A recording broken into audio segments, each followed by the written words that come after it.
ಗಣಪತಿಂ ಸ್ಮರೇತ್ ತೇನ ವಿಘ್ನಾಃ ಪ್ರಣಶ್ಯಂತಿ ಸಿದ್ಧ್ಯಂತಿ ಚ ಮನೋರಥಾಃ. ಹರಿ ಓಂ. ಸ್ವಸ್ತ್ಯಸ್ತು. ಅಶೇಷ ಸನ್ಮಂಗಲಾನಿ ಭವಂತು.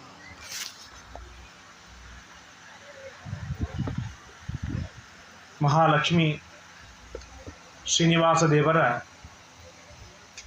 ಒಂದು ಪರಮ ಮಂಗಲಮಯವಾದ ಶುಭ ಅವಸರದಲ್ಲಿ ಎಷ್ಟೆಲ್ಲ ವಿಧದಿಂದ ನಾವು ಸೇವೆ ಮಾಡಲಿಕ್ಕೆ ಸಾಧ್ಯವಿದೆ ಅಷ್ಟೆಲ್ಲ ವಿಧದಿಂದಲೂ ನಾವು ಸೇವೆಯನ್ನು ಮಾಡಬೇಕು, ಸಮರ್ಪಣೆಯನ್ನು ಮಾಡಬೇಕು. ನಮಗೆ ಲಕ್ಷ್ಮೀದೇವಿ ಪ್ರಕೃತಿಗೆ ಅಭಿಮಾನಿನಿ. ಪ್ರಕೃತಿ ಅನಂತ ದೇಶ ಕಾಲಗಳಲ್ಲಿ ವ್ಯಾಪ್ತವಾದದ್ದು ಪ್ರಕೃತಿ. ಆ ಪ್ರಕೃತಿಯ ವಿಕಾರಗಳೇ ನಾನಾ ತರಹದ ಸುಖ ದುಃಖಗಳು, ನಾನಾ ತರಹದ ಗುಣಧರ್ಮಗಳು, ನಾನಾ ತರಹದ ವಿದ್ಯೆಗಳು. ಹಾಗಾಗಿ ಇವತ್ತು ನಾವೇನು ಸಂಪಾದನೆ ಮಾಡಿದ್ದೇವೆ, ಹಣವಾಗಬಹುದು, ಐಶ್ವರ್ಯವಾಗಬಹುದು, ಕೀರ್ತಿ ಯಶಸ್ಸುಗಳಾಗಬಹುದು, ವಿದ್ಯೆ ಆಗಬಹುದು, ಉತ್ತಮ ತಂದೆ ತಾಯಿಗಳಾಗಬಹುದು, ಉತ್ಕೃಷ್ಟ ಮಕ್ಕಳಾಗಬಹುದು, ಒಂದು ಧಾರ್ಮಿಕ ಸಮಾಜವಾಗಬಹುದು. ನಾವು ಏನು ಸಂಪಾದನೆ ಮಾಡಿದ್ದೇವೆ ಆ ಎಲ್ಲ ಸಂಪಾದನೆಗೆ ಮೂಲ ಕಾರಣಗಳು ಲಕ್ಷ್ಮೀದೇವಿ. ಅದಕ್ಕಾಗಿಯೇ ಲಕ್ಷ್ಮೀದೇವಿಯ ಹೆಸರು ಮೂಲ ಪ್ರಕೃತಿ. ಅವಳು ಸೃಷ್ಟ್ಯಾದಿಗಳನ್ನು ಮಾಡ್ತಾಳೆ. ಆ ಸೃಷ್ಟ್ಯಾದಿಗಳ ಉಪಕಾರ ನಮಗೆ ಎಷ್ಟಿದೆ ಅದು ನಾವು ಮೇಲ್ಸ್ತರಕ್ಕೆ ಹೋದಾಗ ಗೊತ್ತಾಗತ್ತೆ. ಆದರೆ ಈಗಿನ ಸ್ತರದೊಳಗೆ ನಾವೇನು ನಮ್ಮ ಸರೌಂಡಿನೊಳಗೆ ನಾವೇನು ಪಡೆದುಕೊಂಡಿದ್ದೇವೆ ಅದನ್ನೆಲ್ಲವನ್ನೂ ಕೊಟ್ಟವಳು ಮಹಾಲಕ್ಷ್ಮೀದೇವಿ. ಬರೀ ಶಾಸ್ತ್ರದ ಜ್ಞಾನ ಮಾತ್ರ ಲಕ್ಷ್ಮೀದೇವಿ ದಯಪಾಲಿಸಿದ್ದು ಅಂತಲ್ಲ. ಈಗೇನು ರಾಜಗೋಪಾಲ್ ಕಲ್ಲೂರ್ಕರ್ ಅವ್ರ ಫ್ಯಾಮಿಲಿಯವರು ಎಲ್ಲರೂ ಸೇರಿ ಏನು ಸಂಗೀತ ತಬಲ ಏನು ಅದ್ಭುತವಾಗಿ ನುಡಿಸಿದ್ರಲ್ಲ, ಈ ವಿದ್ಯೆಯೂ ಕೂಡ ಲಕ್ಷ್ಮೀದೇವಿಯೇ ದಯಪಾಲಿಸಿರುವಂತಹದ್ದು. ಇದು ಪ್ರಕೃತಿಯಿಂದ ಅನುಸ್ಯೂತವಾಗಿರುವಂತಹದ್ದು. ದೇಹ, ಇಂದ್ರಿಯ, ಮನಸ್ಸು, ಬುದ್ಧಿ, ತತ್ವಜ್ಞಾನ, ಇಂಗ್ಲಿಷ್ನಲ್ಲಿ ಹೇಳಬೇಕಾದ್ರೆ ಕಾಮನ್ ಸೆನ್ಸ್, ಇವನ್ನೆಲ್ಲವನ್ನೂ ಹಿಡಿದು ಲಕ್ಷ್ಮೀದೇವಿ ನಮಗೆ ಕಾಲ ಕಾಲಕ್ಕೆ ಪ್ರಕೃತಿಯಿಂದ ಅವಳು ಪ್ರೇರಣೆ ಮಾಡ್ತಾಳೆ, ಪ್ರಚೋದನೆಯನ್ನು ಮಾಡ್ತಾಳೆ. ಎಷ್ಟು ಜನರಿಗೆ ನಿಯಮನ ಮಾಡ್ತಾಳೆ ಲಕ್ಷ್ಮೀದೇವಿ, ಎಷ್ಟು ಕಾಲದವರೆಗೆ ನಿಯಮನ ಮಾಡ್ತಾಳೆ ಲಕ್ಷ್ಮೀದೇವಿ. ಇವತ್ತು ಪ್ರಧಾನಿಗಳಾಗಿದ್ದಾರೆ, ಎಷ್ಟು ದಿನ? 5 ವರ್ಷ, 10 ವರ್ಷ, 15 ವರ್ಷ, 20 ವರ್ಷ. ಅದಾದ್ಮೇಲೆ ಅವರ ಅವಸ್ಥೆ ಮುಗೀತು. ಇನ್ನೊಬ್ರು ಯಾರೋ ರಾಷ್ಟ್ರಪತಿ ಆದರು, ಅವ್ರದ್ದು ಒಂದು ಮಿನಿಮಮ್ ಟೈಮ್ ಇದೆ. ನಾವೆಲ್ಲ ಏನೇನೋ ಆಗಿದ್ದೇವೆ, ನಮಗೂ ಒಂದು ಟೈಮ್ ಬಾಂಡ್ ಇದೆ. ಹಾಗೆ ಲಕ್ಷ್ಮೀದೇವಿಯೂ ಕೂಡ ನಾಳೆ ಒಂದು ದಿನ ಅವಳು ಮುಗೀತು, ಅವಸ್ಥೆ ಮುಗೀತು. ಇವತ್ತು ಮಹಾರಾಣಿಯಾಗಿ ಮೆರೀತಾ ಇದ್ದಾಳೆ ನಿಜ. ನಾಳೆ ಆ ಪಟ್ಟದಿಂದ ದೂರ ಸರಿದ ಮೇಲೆ ದೇವರು ಇನ್ನೊಬ್ಬ ಹೆಣ್ಣನ್ನು ಮದುವೆಯಾದ ಅಂತಾದರೆ ಆಗ ಲಕ್ಷ್ಮೀದೇವಿ ಅವಸ್ಥೆ ಏನು? ಅಂದರೆ ಲಕ್ಷ್ಮೀದೇವಿಯನ್ನು ಕೊಂಡಾಡುವಾಗ ಒಂದು ಮಾತನ್ನು ಹೇಳ್ತಾರೆ, ಅಕ್ಷರಾಯೈ ನಮಃ.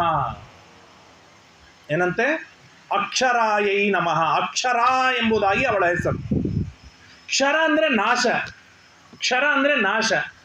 ಎಂದಿಗೂ ನಾಶವಿಲ್ಲದೆ ಇರುವವಳು ಲಕ್ಷ್ಮೀದೇವಿ. ಹಾಗಾಗಿ ಅನಾದಿ ಕಾಲದಿಂದ ಅನಂತ ಕಾಲದವರೆಗೆ ಲಕ್ಷ್ಮೀದೇವಿ ಅವಳ ಸ್ಥಾನವೇನಿದೆ ಸುಭದ್ರವಾದ ಸ್ಥಾನ. ಆ ಸ್ಥಾನದಿಂದ ಏನಂತಾರೆ, ಕೆಳಗೆ ಬಂದಳು ಅಂತ ಅನ್ನೋದು ಆಗುವುದೇ ಇಲ್ಲ ಲಕ್ಷ್ಮೀದೇವಿಯಲ್ಲಿ. ಇದು ಲಕ್ಷ್ಮೀದೇವಿಯ ಸ್ಥಾನ. ಈ ಅಕ್ಷರ ಎನ್ನುವ ಚಿಂತನೆ ಏನಿದೆ ಇದು ನಿತ್ಯ ಈಗಿನ ಯುವ ದಂಪತಿಗಳು, ವಿಶೇಷವಾಗಿ ಎಲ್ಲ ದಂಪತಿಗಳು ನಿರಂತರವಾಗಿ ಚಿಂತನೆಯನ್ನು ಮಾಡಬೇಕು, ಮಾಡಲೇಬೇಕಾಗಿರುವಂಥ ಒಂದು ಅದ್ಭುತವಾದ ಚಿಂತನೆ. ಎಷ್ಟು ವಿಚಿತ್ರ ಆಶ್ಚರ್ಯ ಅಂತಂದರೆ, ಇದೊಂದು ಜನ್ಮದೊಳಗೆ ಇವನಿಗೆ ಇವಳು ಹೆಂಡತಿ, ಇವಳಿಗೆ ಇವನು ಗಂಡ. ಎಷ್ಟು ವರ್ಷ? ಅದಕ್ಕೊಂದು ಲಿಮಿಟ್ ಇದೆ. 25-30 ವರ್ಷಕ್ಕೆ ಮದುವೆ ಆಗಿರ್ತದೆ. 60, 70, 80, ಭಾಳ ಅಂದರೆ 100. ಅದಾದ ಮೇಲೆ ಮುಗೀತು. ಮುಂದಿನ ಜನ್ಮಾಂತರದೊಳಗೆ ಯಾವ ಹೆಂಡತಿ ಸಿಗ್ತಾಳೆ ಗೊತ್ತಿಲ್ಲ, ಯಾವ ಗಂಡ ಸಿಗ್ತಾನೆ ಗೊತ್ತಿಲ್ಲ. ಅಷ್ಟರೊಳಗೇನೆ ಒಂದು 100 ಬಾರಿ ನಮ್ಮಲ್ಲಿ ವೈಮನಸ್ಯಗಳು, ತುಂಬ ಸಮಸ್ಯೆಗಳು ಬಂದು ಹೋಗಿಬಿಡುತ್ತೆ. ಬೇಸರಿಕೆ ಬರುತ್ತೆ, ಇನ್ನೇನೋ ಆಗತ್ತೆ, 100 ಸಮಸ್ಯೆಗಳಾಗತ್ತೆ. ಈ ನಮ್ಮ ನಾರಾಯಣನ ಅವಸ್ಥೆಯ, ಲಕ್ಷ್ಮಿಯ ಅವಸ್ಥೆ ಹೇಗಿರ್ಲಿಕ್ಕಿಲ್ಲ? ಅನಾದಿ ಕಾಲದಿಂದ ಅವಳೇ ಹೆಂಡತಿ, ಇನ್ನು ಅನಂತ ಕಾಲದವರೆಗೆ ಅವನೇ ಗಂಡ. ಎಷ್ಟು ಬಾರಿ ಬೇಸರಿಕೆ ಬರಲಿಕ್ಕಿಲ್ಲ, ಎಷ್ಟು ಬಾರಿ ಜಗಳ ಮಾಡಿರ್ಲಿಕ್ಕಿಲ್ಲ, ಎಷ್ಟು ಬಾರಿ ಸಮಸ್ಯೆ ಆಗಿರ್ಲಿಕ್ಕಿಲ್ಲ. ಅಂತೇನಾದರೂ ನಮ್ಮ ಸಂಸಾರದ ಹಾಗೆ ಲಕ್ಷ್ಮೀದೇವಿಯ ಸಂಸಾರವ ಸರ್ವಥಾಗಿಲ್ಲ. ಯಾಕೆಂದ್ರೆ ಅವಳು ಅಕ್ಷರಳು. ಅವಳು ಮಾಡುವ ಪ್ರೀತಿಯಾಗಲಿ, ಅವಳು ಮಾಡುವ ವಿಶ್ವಾಸವಾಗಲಿ, ಅವಳಲ್ಲಿರುವ ಗುಣವಾಗಲಿ, ಅವಳಲ್ಲಿರುವ ಲಾವಣ್ಯವಾಗಲಿ, ಅವಳಲ್ಲಿರುವ ರೂಪವಾಗಲಿ ಯಾವುದೂ ಕೂಡ ನಾಶವಾಗುವುದಿಲ್ಲ. ಬೇಸರಿಕೆ ಯಾವಾಗ ಬರುತ್ತೆ? ದುಡ್ಡು ಹೋಯ್ತು ಬೇಸರಿಕೆ ಬರುತ್ತೆ, ಯೌವನ ಹೋಯ್ತು ಬೇಸರಿಕೆ ಬರುತ್ತೆ, ತಾರುಣ್ಯ ಹೋಯ್ತು ಬೇಸರಿಕೆ ಬರುತ್ತೆ, ಏನೋ ಸ್ವಲ್ಪ ಜಗಳವಾಯಿತು ಬೇಸರಿಕೆ ಬರುತ್ತದೆ, ಏನೇನೋ ಸಮಸ್ಯೆಗಳಾಗುತ್ತೆ. ಆ ಲಕ್ಷ್ಮೀದೇವಿ ಪ್ರತಿನಿತ್ಯವೂ ಹೊಸದಾಗಿ ದೇವರನ್ನು ಕಾಣ್ತಾಳೆ. ಆರಾಮಿದ್ದೀಯಾ ಅಂತ ಒಂದೇ ಡೈಲಾಗ್ ಕಂಟಿನ್ಯೂ ಆಗಿ ಇರೋದಿಲ್ಲ ಲಕ್ಷ್ಮೀದೇವಿಗೆ. ಮರುದಿನ ಕೇಳೋದುವಾಗ ಚೆನ್ನಾಗಿದೆಯಾ ಅಂತ ಕೇಳ್ತಾಳೆ, ಇನ್ನೊಂದು ದಿನ ಕೇಳುವಾಗ ಮತ್ತೊಂದು ಶಬ್ದವನ್ನು ಬಳಸ್ತಾಳೆ. ಹಾಗಾಗಿ ಕೇಳಿದ್ದೆ ಕೇಳಿ, ನೋಡಿದ್ದೆ ನೋಡಿ, ಇರುವುದನ್ನೇ ನೋಡಿ ಬೇಸರಿಕೆ ಬಂತು ಎನ್ನುವ ಆಪ್ಷನ್ ನಮ್ಮ ಲಕ್ಷ್ಮೀದೇವಿಯಲ್ಲಿ ಸುತರಾಮಿಲ್ಲ. ಹಾಗಾಗಿ ವಾದಿರಾಜರು ಒಂದು ಮಾತನ್ನು ಹೇಳ್ತಾರೆ, ಯುವಾನೋ ಸತತಂ ಯುವಯೋನ್ನ ವಯೋಧಿಕ. ನಿಮ್ಮಿಬ್ಬರಲ್ಲಿ ದೊಡ್ಡವರು ಯಾರು ವಯಸ್ಸಿನೊಳಗೆ? ಗುಣಗಳಲ್ಲಿ ದೇವರು ದೊಡ್ಡವ, ವಯಸ್ಸಿನಲ್ಲಿ ಯಾರು ದೊಡ್ಡವರು? ಲಕ್ಷ್ಮೀದೇವಿ ಇವತ್ತು ಹುಟ್ಟಿದ್ದಾಳೆ ಅಂತಂದ್ರೆ ದೇವರು ದೊಡ್ಡವನಾಗ್ತಾನೆ. ಆದರೆ ಅನಾದಿ ಕಾಲದಿಂದಲೂ ಲಕ್ಷ್ಮೀದೇವಿ ಇದ್ದಾಳೆ, ಅನಾದಿ ಕಾಲದಿಂದಲೂ ನಾರಾಯಣನಿದ್ದಾನೆ. ಆದ್ದರಿಂದಾಗಿ ಅವರಿಬ್ಬರ ಅಕ್ಷರ ನಾರಾಯಣ, ಅಕ್ಷರ ಲಕ್ಷ್ಮೀದೇವಿ, ಇವರಿಬ್ಬರ ಎಂದಿಗೂ ಕೂಡ ನಾಶವಾಗದೇ ಇರುವ ಗುಣಧರ್ಮಗಳನ್ನು ಹೊಂದಿದ್ದಾರೆ. ಆದ್ದರಿಂದಾಗಿ ಅವರಲ್ಲಿ ಈಗ ಪದವಿ ಇದೆ, ನಾಳೆ ಪದವಿ ಹೋಯಿತು, ಪದವಿ ಭ್ರಷ್ಟರಾದರು, ಅಥವಾ ಇನ್ನೊಬ್ಬ ನಾರಾಯಣ ಬಂದ, ಮತ್ತೊಬ್ಬ ಲಕ್ಷ್ಮೀದೇವಿ ಬಂದಳು, ಈ ಯಾವ ಆಸ್ಪದವೂ ಇರುವುದಿಲ್ಲ. ಅಂತಹ ಲಕ್ಷ್ಮೀ ನಾರಾಯಣರ ಹತ್ರ ನಾವು ಬಂದಿದ್ದೇವೆ ಇವತ್ತು. ಯಾಕೆ ಈ ಮಾತು ಹೇಳ್ತಾ ಇದ್ದೇನೆ ಅಂತಂದ್ರೆ, ಇವತ್ತೊಬ್ಬರು ಯಾರೋ ನಮಗೆ ದಾನಿ ಇದ್ದಾನೆ ಅಥವಾ ವೈದ್ಯ ಇದ್ದಾನೆ, ಇನ್ನೊಬ್ರು ಯಾರೋ ಇದ್ದಾರೆ, ನಮಗೆ ಅವರು ಅನುಕೂಲ ಮಾಡ್ತಾ ಇದ್ದಾರೆ. ವೈದ್ಯಕೀಯ ವೃತ್ತಿಯಲ್ಲಿ ಆಗಲಿ, ದಾನದಲ್ಲಾಗಲಿ, ಡೊನೇಷನ್ನಲ್ಲಾಗಲಿ, ಯಾವುದೋ ಒಂದು ವಿಷಯದಲ್ಲಿ ಅನುಕೂಲ ಮಾಡ್ತಾ ಇದ್ದಾರೆ. ಎಷ್ಟು ದಿನದವರೆಗೆ ಅನುಕೂಲ ಮಾಡಬಹುದು? ತಮ್ಮ ಕೈಯಲ್ಲಿ ಇರುವವರೆಗೆ ಅನುಕೂಲ ಮಾಡ್ತಾರೆ. ತಮ್ಮ ಕೈ ಖಾಲಿ ಆದ ಮೇಲೆ ನನಗೆ ಇಲ್ಲ, ನಿನಗೇನು ಕೊಟ್ಟು ಏನು ಮಾಡಲಿ ಅಂತ ಕೇಳ್ತಾರೆ. ಹೌದು ತಾನೆ? ಹಾಗೆ ಲಕ್ಷ್ಮೀದೇವಿ ಎಂದಾದ್ರೂ ಹೇಳ್ಯಾಳ, ನಾವೆಲ್ಲ ಲಕ್ಷಾವಧಿ, ಕೋಟ್ಯಾವಧಿ, ಅನಂತ ಜೀವರಾಶಿಗಳು ಲಕ್ಷ್ಮೀದೇವಿ ಹತ್ರ ಬೇಡಲಿಕ್ಕೆ ಬಂದರು, ನಮಗೆ ಬೇಕಾದದ್ದನ್ನು ಅವಳಿಂದ ಪಡೆದುಕೊಂಡು ಹೋದರೂ ಕೂಡ ಅವಳ ಜೋಳಿಗೆ ಖಾಲಿ ಆಯಿತು ಅನ್ನೋದು ಇಲ್ಲವೇ ಇಲ್ಲ. ಅವಳ ಜೋಳಿಗೆ ಸಮೃದ್ಧಿಯಾಗಿದೆ. ನಾವೇನು ಬೇಡ್ತೇವೆ ಇನ್ನೂ ಕೊಡ್ತಾಳೆ, ಇನ್ನೂ ಕೊಡ್ತಾಳೆ, ಇನ್ನೂ ಹೆಚ್ಚು ಕೊಡ್ತಾಳೆ. ಇದು ಲಕ್ಷ್ಮೀದೇವಿಯಲ್ಲಿ ಇರುವಂಥ ಒಂದು ದಿವ್ಯವಾದ ಸಾಮರ್ಥ್ಯ. ಅದಕ್ಕಾಗಿ ಲಕ್ಷ್ಮೀದೇವಿಯನ್ನು ಏನಂತ ಕರೀತಾರೆ? ಅಕ್ಷರ. ಅವಳಲ್ಲಿ ಯಾವ ವಸ್ತುವು ನಾಶವಾಗುವುದಿಲ್ಲ, ನಾಶವಾಗುವ ಯಾವ ವಸ್ತುವು ಅವಳಲ್ಲಿ ಇಲ್ಲ. ಆದ್ದರಿಂದಾಗಿ ಆ ಲಕ್ಷ್ಮೀದೇವಿ ಅಕ್ಷರಳು. ಹಾಗಾದರೆ ಹೆಚ್ಚೆಚ್ಚು ಲಕ್ಷ್ಮೀದೇವಿಯಿಂದ ನಾವು ಪಡಿಬೇಕು ಅಂದರೆ ಏನು ಮಾಡಬೇಕು? ಹೆಚ್ಚೆಚ್ಚು ಪಡಿಬೇಕು ಅಂತಂದ್ರೆ ಏನು ಮಾಡಬೇಕು ಅಂತ ಕೇಳಿದಾಗ ಶಾಸ್ತ್ರ ಬಹಳ ಸುಂದರವಾಗಿ ಹೇಳುತ್ತೆ. 3 ತರಹದ ಜನ ಇರ್ತಾರೆ. ಒಬ್ಬರು ದೈಹಿಕವಾಗಿ ಪರಿಶ್ರಮ ಪಡುವವರು, ಸ್ವಲ್ಪ ಬಿ ಗ್ರೇಡ್ ಮಾತಿನಿಂದ ಪರಿಶ್ರಮ ಪಡುವರು, ಎ ಗ್ರೇಡ್ ಮನಸ್ಸಿನಿಂದ ಪರಿಶ್ರಮ ಪಡುವವರು. ದೈಹಿಕವಾಗಿ ಏನು ಕೆಲಸ ಮಾಡ್ತಾರೆ ಅವ್ರಿಗೆ ದಿವಸಕ್ಕೆ 500 ರೂಪಾಯಿ 600 ರೂಪಾಯಿ ಏನು ಒಟ್ಟಿಗೆ ದೈಹಿಕ ಪರಿಶ್ರಮ ಪಡುವವರು ಯಾರೇ ಇರಲಿ, ಅವರು ಅಡಿಗೆಯವರಿರಲಿ, ಬಡಿಸುವವರಿರಲಿ, ಅಥವಾ ಹೊರಗೆ ಕೆಲಸ ಮಾಡೋರಿರಲಿ, ಇನ್ನು ಯಾರೇ ಇರಲಿ, ದೈಹಿಕ ಪರಿಶ್ರಮಕ್ಕೆ ಒಂದು ಬಾಂಡ್ ಇದೆ.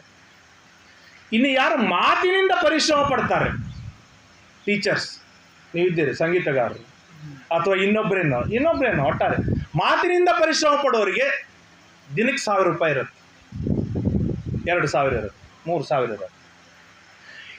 ಈ ಇಂಜಿನಿಯರ್ಸ್ ಬುದ್ಧಿಯಿಂದ, ಮನಸ್ಸಿನಿಂದ, ಸೈಂಟಿಸ್ಟ್ಗಳು, ಅವರೆಲ್ಲರಿಗೂ ದಿನಕ್ಕೆ 1 ಲಕ್ಷ ರೂಪಾಯಿ ಇದೆ. ಯಾಕೆ ಹೀಗೆ ಅಂದರೆ ಇದು ಲೋಕಲ್ದೊಳಗೆ ನಮಗೆ ಕಂಡು ಬಂದಿದೆ. ಮಾನಸಿಕವಾದ ಶಕ್ತಿಗೆ, ಮಾನಸಿಕವಾದ ಕಾರ್ಯಕ್ಕೆ ಬಹಳ ಕಿಮ್ಮತ್ತಿದೆ, ಬಹಳ ವ್ಯಾಲ್ಯೂ ಇದೆ. ಹಾಗೆ ಲಕ್ಷ್ಮೀದೇವಿ ಹತ್ರ ಏನು ಬರೇ ಪ್ರದಕ್ಷಿಣೆ, ನಮಸ್ಕಾರ, ಬಡಿಸುವುದು ಇತ್ಯಾದಿ ಸೇವೆಗಳನ್ನು ಮಾಡ್ತಾ ಇರ್ತಾರೆ.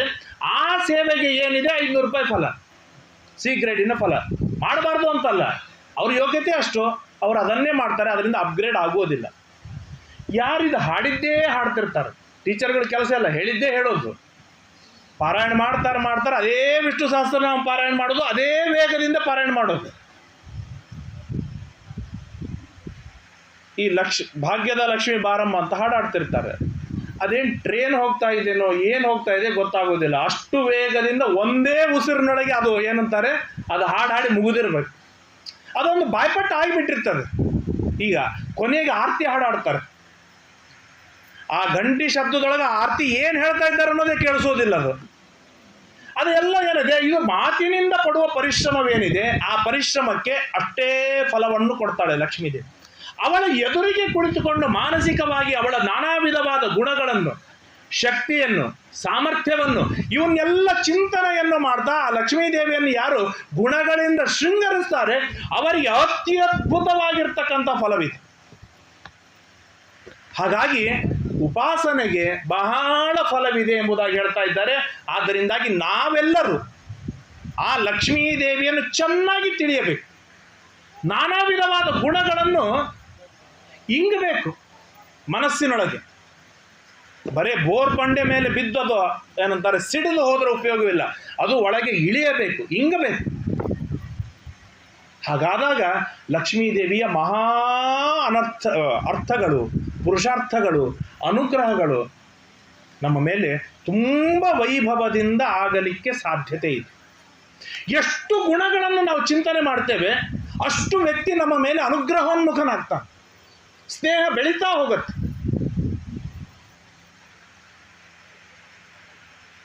ಇವರೊಬ್ಬ ಸಂಗೀತಗಾರ ಇದ್ದಾರೆ, ಹೌದಾ ಚಲೋ ಆಯ್ತು, ಇಲ್ಲ ಭಾಳ ಚಲೋ ಇದ್ದಾರೆ, ಹೌದಾ ಅಂತ. ಇಲ್ಲ ಈಗ ನೀವು ಹೇಳಿದ್ರೆ ಏನಂತಾರೆ, ನ್ಯಾಷನಲ್ ದೊಡ್ಡ ಕಾರ್ಯಕ್ರಮ ಮಾಡಿದ, ಹೌದಾ ಭಲೆ ಬೇಷ್, ಹಾಗಾದ್ರೆ ಇವನ ಜೊತೆ ನಾವು ಫೋಟೋ ಯಾಕೆ ತೆಗೆಸ್ಕೊಳ್ಬಾರ್ದು ಅಂತ. ಅಲ್ಲ ಇದು ಕಾಮನ್ ಆಗಿ, ನಾವು ಸುಮ್ಮನೆ ಈಗ ಯಾರು ತೆಗೆಸ್ಕೊಳ್ಳೋದಕ್ಕೆ ನಾ ಹೇಳ್ತಾ ಇಲ್ಲ. ಅಂದರೆ ವ್ಯಕ್ತಿಯ ಬಗ್ಗೆ ಜ್ಞಾನ ಎಷ್ಟು ಬೆಳೀತಾ ಹೋಗುತ್ತೆ ಅಷ್ಟು ಸ್ನೇಹ ಬೆಳೀತಾ ಹೋಗುತ್ತೆ, ಆಟೋಮೆಟಿಕ್ಲಿ ಸ್ನೇಹ ಹುಟ್ಟುತ್ತಾ ಹೋಗುತ್ತೆ. ಹಾಗೆ ಜ್ಞಾನ ಬೆಳೆಸಿಕೊಳ್ಳದೆ ನಾವು ಕೇವಲ ಭಕ್ತಿ ಮಾಡ್ತೇವೆ ಅಂತಂದ್ರೆ ಆ ಭಕ್ತಿ ಮೂಢ ಭಕ್ತಿಯಲ್ಲೊಗೆ, ಅಂಧವಿಶ್ವಾಸದೊಳಗೆ ಪರ್ಯವೇಸಿತವಾಗುತ್ತೆ. ಲಕ್ಷ್ಮೀದೇವಿಗೆ ನಮಸ್ಕಾರ ಮಾಡಿದಿ, ಯಾಕೆ ಮಾಡಿದೀಯ ನಮಸ್ಕಾರ? ಮಗ ಕೇಳಿದ, ಅಪ್ಪ ಯಾಕೆ ಮಾಡಬೇಕು ನಮಸ್ಕಾರ? ಅದಕ್ಕೆ ನಮಗೆ ಉತ್ತರ ಕೊಡಲಿಕ್ಕೆ ಬಂದರೆ ಆ ನಮಸ್ಕಾರವೇನಿದೆ ಅದು ಪ್ರಾಮಾಣಿಕವಾದ ಭಕ್ತಿ ಅನಿಸಿಕೊಳ್ಳುತ್ತೆ, ಇಲ್ಲದೇ ಇದ್ರೆ ಅಂಧವಿಶ್ವಾಸದೊಳಗೆ ಪರ್ಯವಸಿತವಾಗತ್ತೆ. ಇವತ್ತು ಏನು ಇವರೆಲ್ಲರೂ ಹೇಳ್ತಾರೆ ಈ ಅಂಧವಿಶ್ವಾಸ ಅಂತ, ಅವರಿಗೆ ನೈಜವಾದ ಗುಣಗಳ ಜ್ಞಾನ ಇಲ್ಲದೆ ಇರೋಣದ್ರಿಂದಾಗಿ ಅವರಿಗೆ ಆ ಭಕ್ತಿ ಹುಟ್ಟೋದಿಲ್ಲ. ಆ ಎದುರಿನವರ ಭಕ್ತಿಯನ್ನು ನೋಡಿ ಹಾಗೆ ಅವರು ವ್ಯವಹಾರವನ್ನು ಮಾಡ್ತಾರೆ. ಗೆಳೆಯನನ್ನು ಕರೆದುಕೊಂಡು ಬರ್ತಾನೆ ಮನೆಗೆ, ತಾಯಿ ಬೈತಾಳೆ, ಯಾಕೆ ಕರ್ಕೊಂಡ್ಬಂದು ಕಂಡವ್ರನ್ನ? ಅಲ್ಲಮ್ಮ ಅವನು ನನ್ನ ಫ್ರೆಂಡು, ಹಾಗಾದ್ರೆ ಗೆಳೆಯಂದ್ರನ್ನ ಅಲ್ಲೇ ರೋಡ್ ಮೇಲೆ ಭೇಟಿ ಆಗಬೇಕು, ಅಲ್ಲಿಂದಲೇ ಕಳಿಸ್ಬೇಕು, ಮನೆ ಸ್ವಲ್ಪ ಸಾಫ್ಟ್ ಆಗ ಗೆಳೆಯ ಅಂತ ಗೊತ್ತಾದ ಕೊಡು. ಇಲ್ಲಮ್ಮ ನಾ ಏನು ಮೊನ್ನೆ ಒಳ್ಳೆ ಪರ್ಸೆಂಟೇಜ್ ತೊಗೊಂಡೆಲ್ಲ ಇವನ ಜೊತೆಗೆ ಸ್ಟಡಿ ಮಾಡಿದ್ದಕ್ಕಾಗಿ, ಹಾಗಾದ್ರೆ ಸಿಟೌಟ್ನಾಗ ಕೂಡಿಸ್ಬೇಕಪ್ಪ. ಹಂಗಲ್ಲಮ್ಮ, ಮೊನ್ನೆ ಜೋಗ ಜಲಪಾತಕ್ಕೆ ಹೋಗಿದ್ದೆ, ನಾನು ಕಾಲು ಜಾರಿ ಬಿದ್ದು ಸಾಯ್ತಿದ್ದೆ, ಇವನೇ ಕೈ ಹಿಡಿದು ಬದುಕಿಸಿದ, ಬಾ ಮಕ್ಕಳ ಇಬ್ರು ಟೇಬಲ್ ಮೇಲೆ ಬರ್ರಿ ಒಂದೇ ಊಟಕ್ಕೆ ಹಾಕ್ತೀನಂತ. ಅಂದರೆ ಎಷ್ಟು ತಾಯಿಗೆ ಅವನ ಬಗ್ಗೆ ಜ್ಞಾನವಾಯಿತು ಅಷ್ಟು ಭಕ್ತಿ ಬೆಳೀತು. ಹಾಗೆ ಲಕ್ಷ್ಮೀದೇವಿಯ ಬಗ್ಗೆ ಎಷ್ಟೆಲ್ಲ ಗುಣಗಳ ಜ್ಞಾನ ನಮಗಾಗತ್ತೆ. ಓ ಅಕ್ಷರಳು ಸಮನ ಆಗಿದ್ದಾಳೆ, ಅನಂತ ದೇಶಕಾಲ ವ್ಯಾಪಿನಿಯಾಗಿದ್ದಾಳೆ, ಎಲ್ಲ ವಸ್ತುಗಳು ನಮ್ಮ ಕಣ್ಣಿಗೆ ಕಾಣುವ ಎಲ್ಲ ವಸ್ತುಗಳಿಗೆ ಮೂಲಭೂತ ಪ್ರಗತಿಯಾಗಿದ್ದಾಳೆ. ಓ ಇಂಥ ಲಕ್ಷ್ಮೀದೇವಿ ನಮ್ಮನೆ ಆಗಿದ್ದಾಳ, ಇಂಥ ಲಕ್ಷ್ಮೀದೇವಿಗೆ ನಾನು ಅಭಿಷೇಕ ಮಾಡ್ತಾ ಇದ್ದೀನ, ನಾನು ಧನ್ಯಪ್ಪ ಎನ್ನುವ ಭಾವನೆ ಹುಟ್ಟತ್ತೆ. ಆಗ ಲಕ್ಷ್ಮೀದೇವಿ ವಿಚಾರ ಮಾಡ್ತಾಳೆ, ಓ ಹಾಗಾದ್ರೆ ಇವನು ನನ್ನವ, ಯಾಕೆ ನನಗಾಗಿ ಇಷ್ಟು ಜ್ಞಾನವನ್ನು ಮಾಡಿಕೊಂಡಿದ್ದಾನೆ, ಇಷ್ಟು ಭಕ್ತಿ ಮಾಡಿದ್ದಾನೆ ಅಂದರೆ ಇವನು ನನ್ನವ, ಹಾಗಾದ್ರೆ ಇವನಿಗೆ ಇನ್ನು ಜೀವನದೊಳಗೆ ಎಂದೂ ಕಡಿಮೆ ಮಾಡುವುದು ಬೇಡ, ಎಂದೂ ಕಡಿಮೆ ಮಾಡೋದು ಬೇಡ. ಅವಳು ಹೇಳ್ತಾಳೆ, ಒಂದು ಬಹಳ ಸುಂದರವಾದ ನಾಮವಿದೆ, ಏನು ಅಂತಂದ್ರೆ ಮದ್ಭಕ್ತಾಃ ನ ನಶ್ಯಂತಿ ಇತಿ ಮತ್ಪಣಃ, ನನ್ನ ಭಕ್ತರು ಎಂದಿಗೂ ಹಾಳಾಗುವುದಿಲ್ಲ ಎಂಬುದಾಗಿ ತಾನು ಪ್ರತಿ ಪ್ರತಿಜ್ಞೆ ಮಾಡಿದ್ದಾಳಂತೆ ಲಕ್ಷ್ಮೀದೇವಿ. ನಾವು ಪ್ರತಿಜ್ಞೆ ಮಾಡಿದ್ದೇವೆ 108 ಗಾಯತ್ರಿ ಜಪ ಮಾಡ್ತೇವೆ, ದೇವರ ಪೂಜೆ ತಪ್ಪಿಸೋದಿಲ್ಲ, ಏಕಾದಶಿ ತಪ್ಪಿಸೋದಿಲ್ಲ, ಹಾಗೆ ಹೀಗೆ, ಆ ಧರ್ಮ ಮಾಡ್ತೇನೆ, ಈ ಧರ್ಮ ಮಾಡ್ತೇನೆ ಅಂತ ನೂರಾರು ಪ್ರತಿಜ್ಞೆ ಮಾಡಿದ್ದೇವೆ. ಪ್ರತಿಜ್ಞೆ ಮಾಡಿ ಕೆಲವು ಹೊತ್ತಿಗೆ ಅದು ಹಾಳಾಗಿ ಹೋಗಿಬಿಡುತ್ತೆ. ಆದರೆ ಲಕ್ಷ್ಮೀದೇವಿಯ ಪ್ರತಿಜ್ಞೆ ಏನು ಅಂತಂದ್ರೆ, ನನ್ನ ಭಕ್ತರು ಎಂದಿಗೂ ಹಾಳಾಗುವುದಕ್ಕೆ ನಾನು ಬಿಡುವುದಿಲ್ಲ ಎಂಬುದಾಗಿ ಗಟ್ಟಿಯಾಗಿ ಪ್ರತಿಜ್ಞೆ ಮಾಡಿದ್ದಾಳೆ. ಅಂತ ಲಕ್ಷ್ಮೀದೇವಿಯ ಬಳಿ ನಾವು ಬಂದಾಗ ಎಷ್ಟು ಭಕ್ತಿ ಮಾಡಬೇಕು.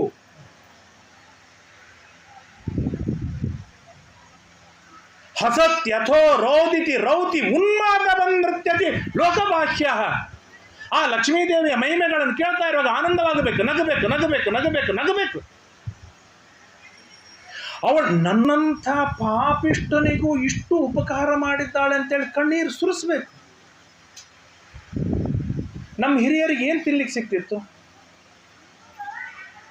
ಎಷ್ಟು ಉಪವಾಸವಿದ್ರು, ಎಷ್ಟು ವನವಾಸ ಪಟ್ಟರು. ಅವ್ರು ಉಡ್ಲಿಕ್ಕೆ ಏನಿತ್ತು, ತೊಡ್ಲಿಕ್ಕೆ ಏನಿತ್ತು? ಜಸ್ಟ್ 1-2 ಜನರೇಷನ್ ನಾವು ಅನುಭವಿಸಿವಿ.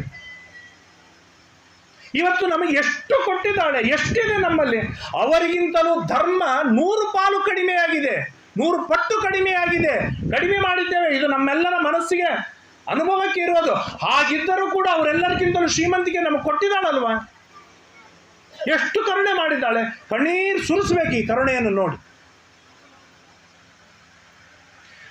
ಅವಳು ಮಾಡಿದ ಉಪಕಾರವನ್ನು ನೋಡಿ ಕುಣಿದು ಕುಪ್ಪಳಿಸಬೇಕು. ನಿನ್ನ ಬಿಟ್ರೆ ಇನ್ಯಾರು ನನಗೆ ಇಷ್ಟು ಉಪಕಾರ ಮಾಡ್ಲಿಕ್ಕೆ ಸಾಧ್ಯ ಇಲ್ಲ. ಹಸತ್ಯಥೋ ರೋದಿತಿ ರೌತಿ ಉನ್ಮಾದವನ್ ನೃತ್ಯತಿ. ಶರೆ ಕುಡಿದ ವ್ಯಕ್ತಿ ಹೇಗೆ ಜಗತ್ತಿನ ಮೇಲೆ ಲಕ್ಷ್ಯವಿಲ್ಲದೆ ಕುಣಿತಾನಲ್ಲ, ಹಾಗೆ ಆ ಲಕ್ಷ್ಮೀದೇವಿಯ ಮಹಿಮೆ ಎಂಬ ಶರೆಯನ್ನು ಕುಡಿದು ಅವನು ಜಗತ್ತನ್ನು ಮರೆತು ಕುಣಿಬೇಕು. ಹಾಗಾದಾಗ ಲಕ್ಷ್ಮೀದೇವಿ ಪರಮ ದಿವ್ಯವಾಗಿ ಅನುಗ್ರಹ ಮಾಡ್ತಾಳೆ, ಭಾರಿ ಅನುಗ್ರಹವನ್ನು ಮಾಡ್ತಾಳೆ. ಪ್ರಹ್ಲಾದ ರಾಜ ಯಾವ ಹುಳ ರೀ? ಲಕ್ಷ್ಮೀದೇವಿ, ಬ್ರಹ್ಮದೇವರು, ರುದ್ರದೇವರು, ಗರುಡದೇವರು, ಶೇಷದೇವರು, ಘಟಾನುಘಟಿ ದೇವತೆಗಳು ನಿಂತಾಗ ಪ್ರಹ್ಲಾದ ರಾಜ ಯಾವ ಹುಳ? ತನ್ನ ಯೋಗ್ಯತಾನುಸಾರವಾಗಿ ತನ್ನನ್ನು ತಾನು ಸಮರ್ಪಣೆ ಮಾಡಿಕೊಂಡದ್ದಕ್ಕಾಗಿ ನರಸಿಂಹದೇವರು ಗಟ್ಟಿಯಾಗಿ ಬಿಗಿದಪ್ಪಿದರು, ಆಲಿಂಗನ ಮಾಡಿಕೊಂಡ್ರು, ತೊಡೆ ಮೇಲೆ ಕೂಡಿಸಿಕೊಂಡ್ರು. ಇದು ದೇವರ ಕಾರುಣ್ಯ, ಇದು ದೇವರ ಕಾರುಣ್ಯ, ಲಕ್ಷ್ಮೀದೇವಿಯ ಅನುಗ್ರಹ. ಅಂದರೆ ಎಷ್ಟು ಮಾಡಿದಾಳೆ ಹೇಳ್ತೇನೆ ನಾನು ಲಕ್ಷ್ಮೀದೇವಿ ಅನುಗ್ರಹ. ನಾವು ಪ್ರತಿನಿತ್ಯ ಆಚಾರ್ ಬಂದಿರಿ, ಭಾಳ ಸಂತೋಷ ಆಯ್ತು, 10 ದಿವಸ ನೀವು ಉಪನ್ಯಾಸ ಮಾಡಿರಿ, ನಿಮಗೊಂದಿಷ್ಟು ತುಳಸಿ ಗರಿಕೆ ಮೈ ಮೇಲೆ ಹಾಕ್ತಿ ಹೋಗ್ರಿ ಅಂತಂದ್ರೆ ಯಾರಿಗಾದ್ರೂ ಸಾಧ್ಯವಿದೆಯಾ?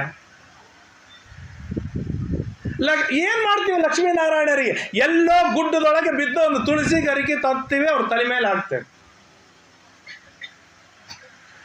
100 ಕೋಟಿ ಬೆಲೆ ಬಾಳುವ ವಜ್ರ ವೈಡೂರ್ಯಗಳನ್ನು ಸಮರ್ಪಣೆಯನ್ನು ಮಾಡುವ ಬ್ರಹ್ಮಾದಿ ದೇವತೆಗಳಿರುವಾಗ ನಾವು ಕೊಡುವ ಒಂದು ಗುಳುಗುಂಜಿ, ಒಂದು ಸಣ್ಣ ಬಂಗಾರ ಯಾವ ಮೂಲಿಗೆ ಹತ್ತಬೇಕು ಆ ಲಕ್ಷ್ಮೀದೇವಿಗೆ? ಅದು ಬಂಗಾರ ಕೊಟ್ಟಿವಿ ಅಂದ್ರೆ ಇವತ್ತು ಕೊಟ್ಟ ಬಂಗಾರ ನಾಳೆ ಹೊಸದು ಕೊಡ್ತೀವ? ಇವತ್ತಿನ ಚೈನೆ ನಾಳೆ ಹಾಕೋದು, ನಾಳಿನ ಚೈನೆ ನಾಳಿದ್ದು ಹಾಕೋದು, ನಾಡ್ದು ನನಗೇನಾದ್ರು ಕಾರ್ಯಕ್ರಮಕ್ಕೆ ಹೋಗ್ಬೇಕಾದ್ರೆ ಆ ಚೈನ್ ಹಾಕೊಂಡು ಹೋಗ್ತೇನೆ, ಮತ್ತೆ ಮರುದಿವ್ಸ ತಂದು ತೊಳೆದು ಹಾಕ್ತೇನೆ. ನಾನು ಹಾಕೊಂಡು ಹಂಗೆ ಇನ್ನೊಬ್ರು ಹಾಕೊಳ್ಳಿ?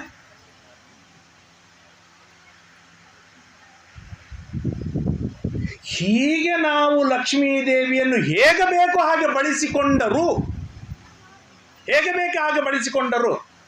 ನನಗೆ ಬಾಸ್ಮತಿ ಅಕ್ಕಿ ಘಮ ಘಮ ಘಮ ಘಮ ವಾಸನೆಯ ಬಿಸಿ ಬಿಸಿ ಬಿಸಿ ಬಿಸಿ ಅನ್ನ ನನಗೆ ಬೇಕು. ಸಣ್ಣ ಶಾಲ್ಯೋದನ, ಬೆಣ್ಣೆ ಕಾಸಿದ ತುಪ್ಪ, ಚಿನ್ನದ ಹರಿವಾಣದಲ್ಲಿ ಭೋಜನ, ವೈಭವದಿಂದ ನನಗೆ ಊಟ ಬೇಕು. ಆ ಲಕ್ಷ್ಮೀದೇವಿ ಪೂಜೆ ನೈವೇದ್ಯ ಮಾಡುವಾಗ ಒಂದು ಸಣ್ಣ ಪಟ್ಟದಾಗ ಒಂದಿಷ್ಟು ಸಕ್ಕರೆ. ಈ ಯಾವ ನ್ಯಾಯ ಇದು? ಯಾವ ನ್ಯಾಯ ಇದು? ಇಷ್ಟೆಲ್ಲ ತರಹದಿಂದ ನಾವು ಅನ್ಯಾಯಗಳನ್ನು ಮಾಡಿದಾಗಲೂ ನಮಗೆ ಸಮೃದ್ಧಿಯನ್ನು ಕೊಟ್ಟಿದ್ದಾಳೆ, ಅನುಗ್ರಹವನ್ನು ಮಾಡಿದ್ದಾಳೆ, ಕರುಣೆಯನ್ನು ಮಾಡ್ತಾಳೆ, ತನ್ನ ಕೈ ಖಾಲಿ ಮಾಡಿಕೊಳ್ಳೋದಿಲ್ಲ, ಹಾಗೆ ನಮಗೆ ಸಮೃದ್ಧವನ್ನು ಕೊಡ್ತಾಳೆ ಅಂತಂದರೆ ಆ ಲಕ್ಷ್ಮೀದೇವಿಯ ಕಾರುಣ್ಯ ಎಷ್ಟಿದೆ ಅನ್ನೋದನ್ನು ಊಹೆ ಮಾಡಲಿಕ್ಕೆ ಸಾಧ್ಯವಿಲ್ಲ. ಅದಕ್ಕಾಗಿ ಲಕ್ಷ್ಮೀದೇವಿಗೆ ನಮಸ್ಕಾರವನ್ನು ಮಾಡ್ತಾ ಇರುವಾಗ ಒಂದು ಗುಣದ ಚಿಂತನೆ, ಅಕ್ಷರಾಯೈ ನಮಃ. ಒಂದು ತನ್ನ ಜೋಳಿಗೆ ಖಾಲಿ ಆಗೋದಿಲ್ಲ, ತನ್ನ ಪರ್ಸ್ ಖಾಲಿ ಆಗೋದಿಲ್ಲ. ನಮ್ಮೆಲ್ಲರಿಗೂ ಅನಂತ ಜೀವರಾಶಿಗಳಿಗೆ ಸಮೃದ್ಧಿಯನ್ನು ಕೊಡ್ತಾಳೆ. ಇದು ಒಂದು. ತಾನು ತನ್ನ ಗಂಡನ ಜೊತೆಗೆ ತನ್ನ ಸ್ಥಾನದ ಜೊತೆಗೆ ಎಂದಿಗೂ ನಾಶ ಹೊಂದುವುದಿಲ್ಲ, ಅಕ್ಷರಳಾಗಿದ್ದಾಳೆ ಲಕ್ಷ್ಮೀದೇವಿ. ಇದು ಎರಡನೇದ್ದು. ನಾವು ಕಣ್ಣಿನಿಂದ ನೋಡುವ, ಕಿವಿಯಿಂದ ಕೇಳುವ ಏನೆಲ್ಲ ಜಗತ್ತಿದೆ, ಆ ಎಲ್ಲ ಜಗತ್ತಿಗೆ ಮೂಲ ಸ್ಥಾನ, ತಾಯಿ ಸ್ಥಾನದಲ್ಲಿ, ಪ್ರಕೃತಿ ಸ್ಥಾನದಲ್ಲಿ ಇದ್ದಾಳೆ ಲಕ್ಷ್ಮೀದೇವಿ. ಅಂತಹ ಲಕ್ಷ್ಮೀದೇವಿಗೆ ನಾವು ನಮಸ್ಕಾರವನ್ನು ಮಾಡಿ ಅವಳ ಅನುಗ್ರಹವನ್ನು ಬೇಡಿದಾಗ ಲಕ್ಷ್ಮೀದೇವಿ ತುಂಬ ಅನುಗ್ರಹವನ್ನು ಮಾಡ್ತಾಳೆ, ಬಹಳ ಪ್ರೀತಿಯಿಂದ ಹರಿಸ್ತಾಳೆ. ಇದರಲ್ಲಿ ಯಾವ ಸಂಶಯವಿಲ್ಲ ಎಂಬುದಾಗಿ ಆ ಲಕ್ಷ್ಮೀದೇವಿಯ ಮಹಿಮೆಯನ್ನು ಕೇಳ್ತಾ ಇನ್ನು ಕೆಲ ಹೊತ್ತು ಶ್ರೀಮನ್ನಾರಾಯಣನ ದಿವ್ಯವಾದ ಶ್ರೀನಿವಾಸನ ಮಹಿಮೆಯನ್ನು ಕೇಳೋಣ. ಆನಂದ ತೀರ್ಥ ವರದೆ ದಾನವಾರಣ್ಯ ಪಾವಕೆ ಜ್ಞಾನದಾಯಿನಿ ಸರ್ವೇಶೇ ಶ್ರೀನಿವಾಸೇಸ್ತು ಮೈ ಮನಃ ಸೂತೌವಾಚ ಕದಾಚಿತ್ ವೆಂಕಟೇಶಸ್ತು ಚಿಂತಯಾಮಾಸ ವೈಹಯಂ ಮನಸಾ ಚಿಂತ್ಯಮಾನೇತು ಹಯ ಪ್ರತ್ಯಕ್ಷಮಾಗತಃ. 10,000 ವರ್ಷದವರೆಗೆ ಶಾಂತ ಕುಳಿತುಕೊಂಡಿದ್ದ. ಸ್ವಲ್ಪ ದೇವರಿಗೆ ಹುರ್ಬಂತು, ಇನ್ನು ಚೂರು ಏನಾದ್ರೆ, ಯಾಕಂದ್ರೆ ಇಷ್ಟು ದಿನದವರೆಗೆ ತಾನು ಯಾರು ಅನ್ನೋದು ಯಾರಿಗೂ ಗೊತ್ತಿದ್ದಿಲ್ಲ. ಈಗ ವರಾಹ ದೇವರಿಗೆ ಗೊತ್ತಾಯ್ತು, ಬಕುಲಾದೇವಿಗೆ ಗೊತ್ತಾಯ್ತು, ಕಂಡವರ ಬಾಯಿಯೊಳಗೆ ಶ್ರೀನಿವಾಸ ಇಲ್ಲಿದ್ದಾನೆ ಅಂತ ಬಂದು ಗೊತ್ತಾಯ್ತು. ಗೊತ್ತಾದ ಕೂಡಲೇ ಸ್ವಲ್ಪ ಆಕ್ಟಿವ್ ಆದ. ಎಷ್ಟೇ ಆಕ್ಟಿವ್ ಆದ ಅಂತಂದ್ರೆ ಮನಸ್ಸಿನಿಂದ ಒಂದು ಕುದುರೆಯನ್ನು ಸ್ಮರಣೆಯನ್ನು ಮಾಡಿದ. ಇದು ನಾರಾಯಣನ ಸಾಮರ್ಥ್ಯ. ಎಷ್ಟು ನಾವು ಮನಸ್ಸಿನಿಂದ ಆಸೆಗಳನ್ನು ಪಡ್ತೇವೆ, ಏನು ಸಿಗೋದಿಲ್ಲ ನಮಗೆ. ಆದರೆ ನಾರಾಯಣ ಶ್ರೀನಿವಾಸ ಮನಸ್ಸಿನಿಂದ ಕುದುರೆಯನ್ನು ಅಪೇಕ್ಷೆ ಪಟ್ಟ. ಕುದುರೆ ಬಂತು. ಯಾವ ಕುದುರೆ ಬಂತು ಅಂತಂದ್ರೆ ಸ್ವಯಂ ವಾಯುದೇವರೇ ಕುದುರೆಯಾಗಿ ಬಂದರು. ವಾಯುದೇವರೇ ಕುದುರೆಯಾಗಿ ಬಂದರು. ಆ ಕುದುರೆಗೆ ಇರುವ ಲಗಾಮು ತತ್ವಾಭಿಮಾನಿ ದೇವತೆಗಳಾಗ್ತಾರೆ. ಶ್ರೀನಿವಾಸ ಕುದುರೆ ಏರ್ಬೇಕು. ಲಕ್ಷ್ಮೀದೇವಿಗೆ ಶ್ರೀನಿವಾಸನ ಮೇಲೆ ಎಷ್ಟು ಪ್ರೀತಿ ಅಂದರೆ ಕುದುರೆ ಮೇಲೆ, ವಾಯುದೇವರ ಮೇಲೆ ದೇವರು ಕೂಡಲೇ, ಆದರೆ ಆ ಕುದುರೆಯ ಮೇಲೆ ಏನು ಹಾಕುವ ಬಟ್ಟೆ ಇದೆಯಲ್ಲ, ಆ ಬಟ್ಟೆ ನಾನಾಗಿ ಬರ್ತೇನೆ, ಶ್ರೀನಿವಾಸ ಕೂಡ ನಮ್ಮ ಮೇಲೆ ಕೂಡಲೇ. ಇದು ಪ್ರೀತಿಯ ಪರಾಕಾಷ್ಠೆ ಇದು. ಹಾಗಾಗಿ ಅದರ ಕುದುರೆ ಮೇಲಿರುವ ಬಟ್ಟೆಯ ಮೇಲೆ ಶ್ರೀನಿವಾಸ ಲಕ್ಷ್ಮಿಯಾಗಿ ಬರ್ತಾಳೆ, ತಾನು ಏರ್ತಾಳೆ. ಶುಭ್ರ ವಸ್ತ್ರ, ಬಿಳಿ ಬಿಳಿ ಬಿಳಿಯಾದ ಸ್ವಚ್ಛವಾದ ಬಟ್ಟೆಯನ್ನು ತಾನು ಉಟ್ಟುಕೊಂಡ. ಅದು ಎಂಥದ್ದು? ಇವತ್ತೆಲ್ಲ ಏನಂತಾರೆ, 9 ಗಜ ಧೋತ್ರ ಹೋಗೇ ಬಿಟ್ಟಿದೆ. ಶ್ರೀನಿವಾಸ ಹುಟ್ಟಿದ್ದು ಎಂಥದ್ದು ಅಂತಂದರೆ 15 ಗಜದ ಧೋತ್ರ, ದೊಡ್ಡದಾದ. ಇವತ್ತು ಶ್ರೀನಿವಾಸನಿಗೆ ಅಂಥದ್ದೇ ಉಡಿಸ್ತಾರೆ. ಎತ್ತರದ ಆಸಾಮಿ, ದೊಡ್ಡದಾದ ಬಟ್ಟೆಯನ್ನು ಉಟ್ಟುಕೊಂಡ, ಭಾರೀ ಬಟ್ಟೆಯನ್ನು ಮೇಲೆ ಧಾರಣವನ್ನು ಮಾಡಿದ. ಈಗಿನ ಹುಡುಗರಿಗೆ ಒಂದು ಸಣ್ಣದಾದ ಒಂದು ನೀತಿಯನ್ನು ಹೇಳ್ತಾರೆ. ಸ್ಕೂಲಿಗೆಲ್ಲ ಚಂದ ತಯಾರಾದ ಮೇಲೆ ಗೋಪಿಚಂದನ ಅಳಿಸಿಕೊಂಡು ಪೌಡರ್ ಗಿಡರ್ ಹಚ್ಕೊಂಡು ಹೋಗ್ತಾರೆ. ಶ್ರೀನಿವಾಸ ಹಾಗೆ ಮಾಡಲಿಲ್ಲ. ತಾನೆಲ್ಲ ಚೆಂದಾಗಿ ಶೃಂಗಾರ ಮಾಡಿಕೊಂಡು ಮೊದಲಿಗೆ ಹಚ್ಚಿದ ಗೋಪಿಚಂದನ ಹೋಗಿರಬೇಕು ಅಂತೇಳಿ ಮತ್ತೆ ಗೋಪಿಚಂದನವನ್ನು ಧಾರಣ ಮಾಡಿದ. ಯಾಕೆ, ಏನಿದೆ ಗೋಪಿಚಂದನದ ಅಂತ ಮಹಿಮೆ ಅಂತ ಕೇಳಿದಾಗ ಬಹಳ ಸುಂದರವಾಗಿ ಹೇಳ್ತಾರೆ. ಗೋಪಿಚಂದನ ಯಾರು ಹಚ್ಚಿಕೊಂಡಿದ್ದಾರೆ ಅವರ ಮುಖವನ್ನು ನೋಡ್ತಾ ನಾನು ಸತ್ತರೆ, ಸಾಯುವಾಗ ಅವರ ಮುಖವನ್ನು ನೋಡಿದರೆ ವೈಕುಂಠ ಲೋಕ ಪ್ರಾಪ್ತಿ ಆಗುತ್ತೆ. ಹಾಗಾದ್ರೆ ಹಚ್ಚಿಕೊಂಡವರಿಗೆ. ಹಾಗಾಗಿ ನಮ್ಮಲ್ಲಿ ಈಗೊಂದು ಅನ್ಅಫಿಷಿಯಲ್ ಆಗಿ ಬಂದಿದೆ, ಕೇವಲ ಪುರುಷರ ಹತ್ರ ಅಷ್ಟೇ ಹಚ್ಕೋಬೇಕು, ಹಾಗೆ ಹೀಗೆ ಅಂತ ಏನೂ ಇಲ್ಲವೇ ಇಲ್ಲ. ಮನೆಯೊಳಗಿರುವ ದನಕರು ಮೊದಲು ಮಾಡಿಕೊಂಡು ಮಕ್ಕಳು, ಹೆಣ್ಣು ಮಕ್ಕಳು, ದೊಡ್ಡವರು, ಹಿರಿಯರು, ಕಿರಿಯರು ಪ್ರತಿಯೊಬ್ಬರೂ ಗೋಪಿಚಂದನವನ್ನು ಧಾರಣವನ್ನು ಮಾಡುವುದೇ ಪರಮ ಮಂಗಲಮಯವಾದದ್ದು, ಪರಮ ದಿವ್ಯವಾದದ್ದು. ಶ್ರೀನಿವಾಸ ತಾನು ಧಾರಣೆಯನ್ನು ಮಾಡ್ತಾನೆ. ಅಷ್ಟರ ಮಧ್ಯದೊಳಗೆ ಕನ್ನಡಿ ನೋಡ್ಕೋತಾನೆ, ಚೆಂದಾಗಿ ತಯಾರಾಗಿದ್ದೀನಾ ಅಂತೇಳಿ. ಯಾಕೆ ಹೋಗ್ತಾ ಇರೋದು ಹೆಣ್ಣು ನೋಡ್ಲಿಕ್ಕೆ ಹೊರಟಿದ್ದಾನೆ. ಚೆಂದಾಗಿ ಟ್ರಿಮ್ಮಾಗಿ ತಯಾರಾಗಿರಬೇಕು. ಎಂದಿಗೆ ಆಗಲಿ ಗೋಪಿಚಂದನ, ಅಂಗಾರ, ಅಕ್ಷಂತಿ ಭಾರಿ ಮಟ್ಟಸಾಗಿರಬೇಕು. ಏನೋ ಕೆಲವರೆಲ್ಲ ಹಚ್ಕೊಂಡ್ಬಿಟ್ಟಿರ್ತಾರೆ, ಹಾಗೆ ಹೀಗೆ ಹಚ್ಕೊಂಡ್ರೆ ಎದುರಿ ಪಕ್ಕದಲ್ಲಿದ್ದವನು ಬೆಸರಿಗೆ ಬಂದ್ಬಿಡ್ತೀವಿ, ಏನಪ್ಪ ಇಷ್ಟು ಅಸಹ್ಯ ಕಾಣಿಸ್ತೀವ ಅಂತೇಳಿ. ಹಾಗೆಲ್ಲ ಇರಬಾರ್ದು. ಕನ್ನಡಿ ನೋಡಿ ಚೆಂದಾಗಿ ಹಚ್ಕೊಳ್ಬೇಕು. ಹಾಗಾದ್ರೆ ನಾನು ಇಷ್ಟು ಚೆಂದ ಕಾಣಿಸ್ತೇನೆ ಅಂತ ನಾವು ಹುರುಪು ಬಂದಿರಬೇಕು. ಅದಕ್ಕಾಗಿ ಶ್ರೀನಿವಾಸ ಕನ್ನಡಿ ನೋಡಿಕೊಂಡ. ಕನ್ನಡಿ ನೋಡಿಕೊಂಡು ಸಪೂಗಿ ಫಲ ತಾಂಬೂಲ ಚೂಡ ನಿಕ್ಷೇಪ ಪಾತ್ರಕಂ. ಆಗಿನ ಕಾಲದ ವಸ್ತುಗಳು. ಈಗಿನ ಕಾಲದೊಳಗೆ ಹೊರಟಿದ್ದಂದ್ರೆ ಮೊಬೈಲ್ ಚಾರ್ಜ್ ಮಾಡಿ ಮೊಬೈಲ್ ಇಟ್ಕೋತಿದ್ದ. ಆಗಿನ ಕಾಲಕ್ಕೆ ಪೂಗಿ ಫಲ ತಾಂಬೂಲ, ಒಂದು ಎಲಿಯ ಒಂದು ಪಾಕೆಟ್ ಇರ್ತಿತ್ತು, ಚೀಲ ಸಣ್ಣದು. ಆ ಎಲಿನೂ ಮತ್ತು ತಂಬಾಕು ಗಿಂಬಾಕು ಇದ್ದಿದ್ದಲ್ಲ, ಭಾರಿ ಚಂದಾಗಿ ಪೂಗಿ ಫಲ, ತಾಂಬೂಲ, ಕರ್ಪೂರ, ಪೂಗಾಫಲ ಎಲ್ಲದರಿಂದ ಕೂಡಿರ್ತಕ್ಕಂಥ ಶುದ್ಧವಾಗಿರ್ತಕ್ಕಂಥ ಇಟ್ಕೊಂಡ. ಲವಂಗ ಇಟ್ಕೊಂಡ. ಮೂರ್ತಿಕಾಂ ಶುಭ್ರಾಂ, ಒಂದು ಗೋಪಿಚಂದ್ರ ತುಂಡು ಹಾಕಿಕೊಂಡ.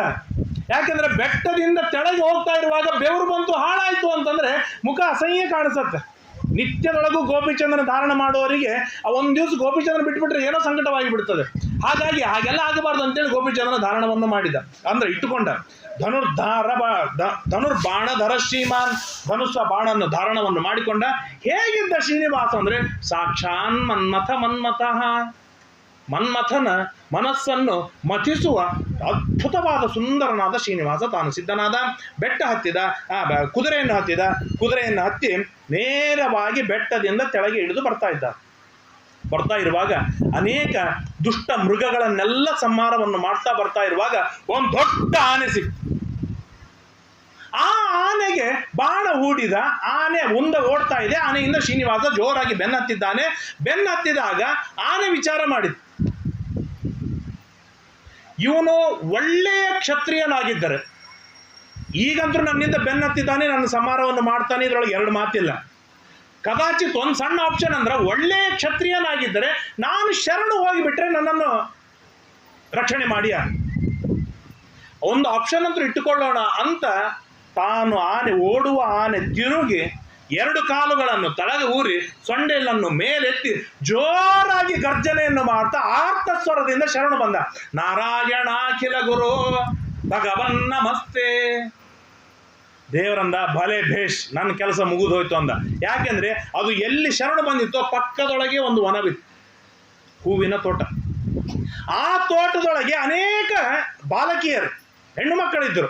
ಅವರೆಲ್ಲರೂ ನೋಡ್ತಾ ಇದ್ದಾರೆ. ಒಬ್ಬ ಕುದುರೆ ಮೇಲೆ ಬರ್ತಾ ಇದ್ದಾನೆ, ಆನೆ ಓಡ್ತಾ ಇದೆ, ಆನೆ ತಿರುಗಿ ಶರಣು ಬಂತು, ಅದನ್ನು ರಕ್ಷಣೆ ಮಾಡಿಬಿಟ್ಟ. ಶರಣಾಗತ ರಕ್ಷಕನಾದ ಯಾರಿವ ಅಂತ ಅವ್ರದ್ದೆಲ್ಲರ ಕಾನ್ಸಂಟ್ರೇಷನ್ ಶ್ರೀನಿವಾಸನ ಮೇಲೆ ಬಂತು. ಶ್ರೀನಿವಾಸ ಅಂದ ಆನೆ ಹೋಗಾಚೆ ಅಂದ. ಆನೆಯನ್ನು ಬಿಟ್ಬಿಟ್ಟ. ಕುದುರೆಯನ್ನು ವನಕ್ಕೆ ತೆಗೆದುಕೊಂಡು ಬರ್ತಾನೆ. ವನಕ್ಕೆ ತೆಗೆದುಕೊಂಡು ಬಂದಾಗ ಋಷಯ ಬೂಚುಹು. ಆಗ ಋಷಿಗಳು ಪ್ರಶ್ನೆ ಮಾಡ್ತಾರೆ, ಕಾ ಕನ್ಯಾ, ಆ ಎಲ್ಲ ಹೆಣ್ಮಕ್ಕಳು ಯಾರವರು ಅಂತ ಕೇಳಿದಾಗ ಸೂತರು ಹೇಳ್ತಾರೆ, ಯಾರಲ್ಲ, ಅವರು ಆಕಾಶರಾಜನ ಮಗಳು, ಅವಳ ಹೆಸರು ಪದ್ಮಾವತಿ, ಅವಳ ಜೊತೆಗೆ ಅನೇಕ ಗೆಳತಿಯರೆಲ್ಲ ಇದ್ದರು ಅಂತ ಹೇಳಿದಾಗ, ಹಾಗಾದ್ರೆ ಆಕಾಶರಾಜನಲ್ಲಿ ಈ ಪದ್ಮಾವತಿ ಹೇಗೆ ಹುಟ್ಟಿದಳು, ಯಾರು ಇವಳು ಮೂಲ ರೂಪದಲ್ಲಿ ಅಂತ ಕೇಳಿದಾಗ ಬಹಳ ಸುಂದರವಾದ ಕಥೆ ತಮಗೆಲ್ಲ ಗೊತ್ತು. ಸಂಕ್ಷೇಪದಲ್ಲಿ ಹೇಳಬೇಕಾದರೆ, ಆಕಾಶರಾಜನಿಗೆ ಬಹಳ ವರ್ಷಗಳಿಂದ ಸಂತಾನವಾಗಿರೋದಿಲ್ಲ. ನಾನು ಮೊದಲನೇ ದಿನ ಹೇಳಿದೆ, ಅಂಜನಾಚಲವನ್ನು ಹೇಳ್ತಾ ಇರುವಾಗ, ಯಾರಿಗೆ ತಡವಾಗಿ ತಪಸ್ಸು ಇದ್ದು ಸಾಧನೆ ಮಾಡ್ತಾ ಸಂತಾನವಾಗಿದೆ, ಆ ಸಂತಾನ ಬಹಳ ಉತ್ತಮವಾಗಿರ್ತದೆ. ರಾಯರು ಸೇವೆ ಮಾಡಿದ ಮೇಲೆ ಹುಟ್ಟಿ ಬಂದವರು, ಯಾದವಾರ್ಯರು ಸೇವೆ ಮಾಡಿದ ಮೇಲೆ ಹುಟ್ಟಿ ಬಂದರು. ಅದಕ್ಕಾಗಿ ವೆಂಕಣ್ಣ ಎಂಬುದಾಗಿ ರಾಯರಿಗೆ ನಾಮಕರಣವನ್ನು ಮಾಡಿದ್ದು. ಹೀಗೆ ಹಿಂದೆ ಶ್ರೀಮದಾಚಾರ್ಯರು ತೀವ್ರೈರ್ಪಯೋವೃತ ಮುಖೈರ್ವಿವಿಧೈರ್ಗುಣ 12 ವರ್ಷಗಳ ಕಾಲ ಆ ಮಧ್ಯಗೆ ಭಟ್ಟರು ತಪಸ್ಸು ಮಾಡಿದ್ದಾರೆ. ಅದಾದ ಮೇಲೆ ವಾಸುದೇವ ಹುಟ್ಟಿದ್ದು. ಹೀಗೆ ಹಿಂದೆ ತಪಸ್ಸಿನ ಬಲದಿಂದ ಯಾರು ಹುಟ್ಟಿರ್ತಾರೆ ಅಭೂತಪೂರ್ವವಾದ ವ್ಯಕ್ತಿಯಾಗಿರ್ತಾನೆ. ಹಾಗೆ ಈ ಆಕಾಶರಾಜ ತುಂಬ ವರ್ಷವಾಗಿತ್ತು, ಉತ್ತಮವಾದ ಸಂತಾನವಾಗಿರಲಿಲ್ಲ. ಆಗ ಅವನು ದುಃಖ ಪಡ್ತಾನೆ. ಎಷ್ಟು ಚೆಂದಾಗಿ ದುಃಖ ಹೇಳ್ತಾರೆ. ಏನ ಆಕಾಶರಾಜ ಹೇಳ್ತಾರೆ, ನಾನು ರಾಜ್ಯ ಆಳಿದೆ, ವೈಭವ ಆಳಿದೆ, ಎಲ್ಲ ಸುಖವಿದೆ, ಹೆಂಡತಿಯರಿದ್ದಾರೆ, ಎಲ್ಲ ಇದ್ದಾರೆ, ಆದ್ರೆ ಮಕ್ಕಳಿಲ್ಲಲ್ಲ. ಕೇನ ಪಾಪೇನ, ಯಾವ ಪಾಪದಿಂದ ನನಗೆ ಉತ್ತಮವಾದ ಸಂತಾನವಾಗಲಿಲ್ಲ. ಆ ಕೂಸಿಗೆ ಸ್ವಲ್ಪ ಜಬರಿಸಿದಾಗ ಆ ಕಾಡಿಗೆ ಜೊತೆಗೆ ಏನು ಕಣ್ಣೀರು ಸುರಿಸುತ್ತಲ್ಲ, ಅದು ನೋಡ್ಲಿಕ್ಕೆ ಒಂದು ಆನಂದ. ಆ ಸೌಭಾಗ್ಯವನ್ನು ಕಳೆದುಕೊಂಡ್ಬಿಟ್ಟಲ್ಲ. ಆ ಕೂಸು ಆಕಳಿಸತ್ತೆ, ಆಕಳಿಸ್ತಾ ಇರುವಾಗ ಎಷ್ಟು ಮುದ್ದಾಗಿರ್ತದೆ, ಅದನ್ನು ನಾನು ನೋಡುವ ಭಾಗ್ಯ ಕಳೆದುಕೊಂಡ್ಬಿಟ್ನಲ್ಲ. ಕೂಸು ಅಳ್ತಾ ಇರುವಾಗಲೇನೆ ಹೆಂಡತಿ ಬೈಲಿಕ್ಕೊಂದು ಆಪ್ಷನ್ ಇರ್ತದೆ, ಅದು ನನ್ನಿಂದ ಹೋಯ್ತಲ್ಲ, ದೂರ ಆಯ್ತಲ್ಲ, ಸ್ವಲ್ಪ ಸರಿಯಾಗಿ ನೋಡ್ಕೊಂತ ಹೇಳಬೇಕಲ್ಲ. ಅದು ಆಗ್ತಾ ಇಲ್ಲಲ್ಲ ನನ್ನಿಂದ, ಎಂಥ ಪಾಪ ಮಾಡಿದ್ದೇನೆ. ಕಂ ದೇವಂ ಶರಣಂ ಗತ್ವ, ಯಾರನ್ನು ಆರಾಧನೆ ಮಾಡಲಿ, ಯಾರ ಪೂಜೆಯನ್ನು ಮಾಡಲಿ. ಘಂಟಾಂಚ ಪ್ರತಿಮಾಂ ದೇಹಿ, ಆ ಕೂಸಿಗೆ ಆಟವಾಡೋದಕ್ಕೆ ಗಂಟೆ ಕೊಡು, ಪ್ರತಿಮೆಯನ್ನು ಕೊಡು ಅಂತ ಹೇಳಬೇಕು. ಇವತ್ತು ಚಂದ ಮೊಬೈಲ್ ಕೊಟ್ಬಿಡ್ತಾರೆ ಎಲ್ಲರೂ ಆನಂದದಿಂದ. ಆ ಕೂಸು ಮೊಬೈಲ್ ಹಿಡ್ಕೊಡ್ತು ಅಂತಂದ್ರೆ ಅದು ಮಜಾ, ತಂದೆ ತಾಯಿಗಳು ರಿಲ್ಯಾಕ್ಸ್ ಫುಲ್. ಸಂಸ್ಕಾರವೇನಿದೆ ಗರ್ಭದಲ್ಲೇನೆ, ಮದರ್ ಬೋರ್ಡ್ ಅದು, ಗರ್ಭದಲ್ಲಿಯೇನೇ ಸಂಸ್ಕಾರ ಸಿಗುವಂಥದ್ದು. ಎಷ್ಟು ಒಳ್ಳೆ ಸಂಸ್ಕಾರ ಕೂಸಿಗೆ ಗರ್ಭದಲ್ಲಿ ಸಿಗತ್ತೆ. ಪ್ರಹ್ಲಾದರಾಜರ ಕಥೆಯನ್ನು ನಾವು ಕೇಳ್ತೇವೆ. ಹುಟ್ಟಿದ ಮೇಲೆ ಅದು ಹಾಗೆ ಬೆಳೆಯುತ್ತೆ. ಅದಕ್ಕಾಗಿ ನಾವು ಮೊದಲಿಗೆ ಅಂದ್ರೆ ನಾವೆಲ್ಲ ಸಣ್ಣವರಿದ್ದ 8-10 ವರ್ಷ ಆದರೂ ಶಾರ್ಪ್ ಆಗಿದ್ದಿಲ್ಲ, ನಡು ಯಾವಾಗೋ ಏಟು ಬಿತ್ತು ಭಾರಿ ಬುದ್ಧಿವಂತರಾಗಿಬಿಡ್ತು. ಅಲ್ಲ, ಹಿಂದಕ್ಕೆಲ್ಲ ಹಾಗೆ ಇತ್ತು. ಯಾಕೆ ಅಂತಂದರೆ ಆಗಿನ ಯಾರು ಬಾಣಂತಿಯರಿದ್ರು ಅವ್ರನ್ನೆಲ್ಲ ಒಂದು ರೂಮ್ನೊಳಗೆ ಕೂಡಿಸಿರ್ತಿದ್ರು. ಅವ್ರಿಗೇನು ಆ್ಯಕ್ಟಿವಿಟೀಸ್ ಇರ್ತಿದ್ದಿಲ್ಲ, ಅವ್ರು ಶಾಂತ ಇರ್ತಿದ್ರು. ಅವು ಕೂಸು ಹಂಗೆ ಅವು 8-10 ವರ್ಷದ ತನಕ ಮಳ್ಳೆ ಇರ್ತಿದ್ದವು. ಇವತ್ತು ಏನಂತಾರೆ, ಹೆಮ್ಮೆಯಿಂದ ಹೇಳ್ತಾರೆ, ನಾನು ಆಫೀಸಿಗೆ ಹೋಗಿ ನಾನು ಡೆಲಿವರಿ ಮಾಡಿದ್ದೆ, ಡೆಲಿವರಿಗೆ ನಾನು ಏನಂತಾರೆ ಹಾಸ್ಪಿಟಲ್ಗೆ ಹೋದೆ ಅಂತೇಳಿ. ಅಷ್ಟು ಆ್ಯಕ್ಟಿವ್ ಇರ್ತಾವಲ್ಲ. 2 ವರ್ಷ 4 ವರ್ಷದ ಕೂಸುಗಳು ಏನು ಮೊಬೈಲ್ದೊಳಗೆ ಆಟ ಆಡ್ತಾರೆ, ಎಷ್ಟು ಏನಂತಾರೆ ಅದು ಅಷ್ಟೇ ಅಲ್ಲದೇನೆ ಹೊರಗೆಲ್ಲ ನೋಡ್ಲಿಕ್ಕಂದ್ರೆ ಎಷ್ಟು ಆಕ್ಟಿವಿಟೀಸ್ ಇರುತ್ತೆ. 80A+ ನೊಳಗೆ ಎಲ್ಲ ಹುಡುಗರು ಬರಬೇಕು ಅಂತಂದ್ರೆ ಅಷ್ಟು ಬುದ್ಧಿವಂತರಾಗಿರ್ತಾರೆ. ಯಾಕೆ? ಅದು ಮದರ್ ಬೋರ್ಡ್. ಹಾಗ ಅಲ್ಲಿ ಏನು ಸಂಸ್ಕಾರ ಕೊಡ್ತೇವೆ ಆ ಸಂಸ್ಕಾರ ಮುಂದೆ ತನ್ನ ಕೊನೆ ಉಸಿರಿರೋವರೆಗೂ ಆ ಸಂಸ್ಕಾರದಲ್ಲೇ ಬೆಳೀತಾ ಹೋಗುತ್ತೆ. ಹಾಗಾಗಿ ಇವರೆಲ್ಲ ಸಾತ್ವಿಕ ಮಾರ್ಗದಲ್ಲಿ ಬಂದಿರೋರು. ಈ ಕೂಸುಗಳಿಗೆ ಆಟ ಆಡ್ಲಿಕ್ಕೆ ಏನು ಕೊಡಬೇಕು? ಘಂಟಾಂಚ ಪ್ರತಿಮಾಂ ದೇಹಿ, ಗಂಟೆ ಕೊಡು, ಆಟ ಆಡುತ್ತೆ ಕೂಸು. ಆ ಕೂಸಿ ಪ್ರತಿಮೆ ಕೊಡು, ಪೂಜೆ ಮಾಡುತ್ತೆ. ನಮಗೆಲ್ಲ ಹಾಗೆ ಕೊಡ್ತಿದ್ರು. ಗಜಮಾರೋಪ್ಯ ತನಯಂ, ಸ್ವಲ್ಪ ಆನೆ ಮೇಲೆ ಕೂಡಿಸ್ಕೊಂಡು ಊರಿನಲ್ಲೆಲ್ಲ ಓಡಾಡ್ಸ್ಕೊಂಡು ಬಾ ಅಂತ ಇಷ್ಟೆಲ್ಲ ಹೇಳಬೇಕು. ಕೂಸಿಗಾಗಿ ನಾನು ಕವಚ ಮಾಡಿಸಿಟ್ಟಿದ್ದೇನೆ. 6 ತಿಂಗಳಿಗೆ ಕೂಸಿಗೆ ಬೇರೆ, ವರ್ಷ ಆದ ಬೇರೆ, 2 ವರ್ಷಕ್ಕೆ ಬೇರೆ, 4 ವರ್ಷಕ್ಕೆ ಬೇರೆ, 8 ವರ್ಷಕ್ಕೆ ಬೇರೆ ಅಂತೇಳಿ ನಾನಾ ಥರದ ಕವಚಗಳನ್ನು ಮಾಡಿಸಿಟ್ಟಿದ್ದೇನೆ. ಆ ಕವಚವನ್ನು ತೊಗೊಂಡು ಏನು ಮಾಡಲಿ ನಾನು ಅಂತ ಹೇಳಿ ಬಹಳ ದುಃಖವನ್ನು ಪಡ್ತಾನೆ. ಆಗ ಗುರುಗಳಾಗಿರ್ತಕ್ಕಂಥ ಬೃಹಸ್ಪತ್ಯಾಚಾರ್ಯ ಬರ್ತಾರೆ. ಬೃಹಸ್ಪತ್ಯಾಚಾರ್ಯ ಅಂತಾರೆ, ಏನು ನಿನ್ನ ದುಃಖ? ಏನು ದುಃಖ? ಇಲ್ಲ ಸ್ವಾಮಿ, ನಾನು ಉತ್ತಮ ಸಂತಾನವಾಗು. ಹಾಗಾದ್ರೆ ಬಾ, ಅಶ್ವಮೇಧ ಯಾಗ ಇದು ಪುತ್ರಕಾಮೇಷ್ಟಿ ಯಾಗ ಮಾಡಿಸ್ತೇನೆ, ಬಾ ನಡಿ. ಹೌದಾ ಸ್ವಾಮಿ, 1,00,000 ಜನ ಬ್ರಾಹ್ಮಣರು ಬರಬೇಕು. ಏನು ಕಾರ್ಯಕ್ರಮ ಮಾಡಿದ್ರು ಮೊಟ್ಟ ಮೊದಲಿಗೆ ಊಟಕ್ಕೆ ಬ್ರಾಹ್ಮಣರು ಇರಬೇಕು. ಇವತ್ತು ಭಾರಿ ಮದುವೆ ಮಾಡಿದ್ರು ಒಬ್ಬ ಬ್ರಾಹ್ಮಣನಿಗೆ ಮಡಿಲಿ ಊಟ ಇರೋದಿಲ್ಲ. ಈಗ ಹಾಗೆಲ್ಲ ಆದ್ರೂ ಉಪಯೋಗ ಇಲ್ಲ. ಫಸ್ಟ್ ಪ್ರಿಫರೆನ್ಸ್ ಬ್ರಾಹ್ಮಣರಿಗೆ ಊಟ ಆಗಬೇಕು. 2ನೇದು ಮದುವೆ ಸಾಂಗವಾಗಿ ವಿಧಿವಿಧಾನಪೂರ್ವಕವಾಗಿ ಆಗಬೇಕು.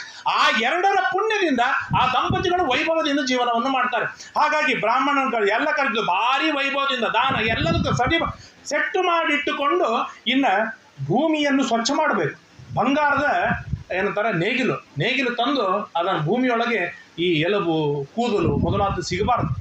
ಸಿಕ್ಕರೆ ಆ ಭೂಮಿ ಶುದ್ಧವಾದದ್ದು ಅಲ್ಲ, ಅಲ್ಲಿ ಪೂಜೆ ಮಾಡ್ಲಿಕ್ಕೆ ಬರೋದಿಲ್ಲ. ಇವತ್ತೆಲ್ಲ ನಾವು ಗ್ರಾನೈಟ್ ಹಾಕಿರ್ತೇವೆ, ಏನಂತಾರೆ first floor, second floor, 5th floor, 30ನೇ ಫ್ಲೋರ್ದೊಳಗೆ ಹೋಗಿ ಮಾಡ್ತೀವಿ. ಅಲ್ಲಿ ಏನು ಆಪ್ಷನ್ ಇರೋದಿಲ್ಲ. ಆದರೆ ಸ್ವಚ್ಛವಾಗಿರಬೇಕು. ಶುದ್ಧ ಮಾಡ್ತಾ ಇರುವಾಗ ಒಂದು ಕಮಲ ಸಿಕ್ತು. ಆ ಕಮಲ ಬಿಡಿಸ್ತಾ ಇದ್ದಾರೆ. ಒಳಗೆ ನೋಡ್ತಾರೆ, ಒಂದು ಸುಂದರವಾದ ಹೆಣ್ಣು ಕೂಸು, ಪರಮ ಸುಂದರವಾದ 32 ಲಕ್ಷಣಗಳಿಂದ ಯುಕ್ತವಾದ ಅಭೂತಪೂರ್ವವಾದ ಹೆಣ್ಣು ಕೂತಿದೆ. ಹೇಗೆ ಬಂತು? ಇದು ಲಕ್ಷ್ಮೀದೇವಿಯ ಸೃಷ್ಟಿ. ಮಣ್ಣಿದೆ, ಮಣ್ಣಿನೊಳಗೆ ಕಮಲವಿದೆ, ಆ ಕಮಲ ಮುಚ್ಚಿಕೊಂಡಿದೆ, ಆ ಕಮಲದೊಳಗೆ ಕೂಸು ಬದುಕಾದ್ರೆ ಹೇಗಿತ್ತು? ಒಮ್ಮೆ ಮರಾಠಿ ಹಾಡು ಹಾಡಿದ್ದಾರಲ್ಲ, ಹಂಗಾಗಿ ಮರಾಠಿ ಕಥೆ ನೆನಪಾಯ್ತು.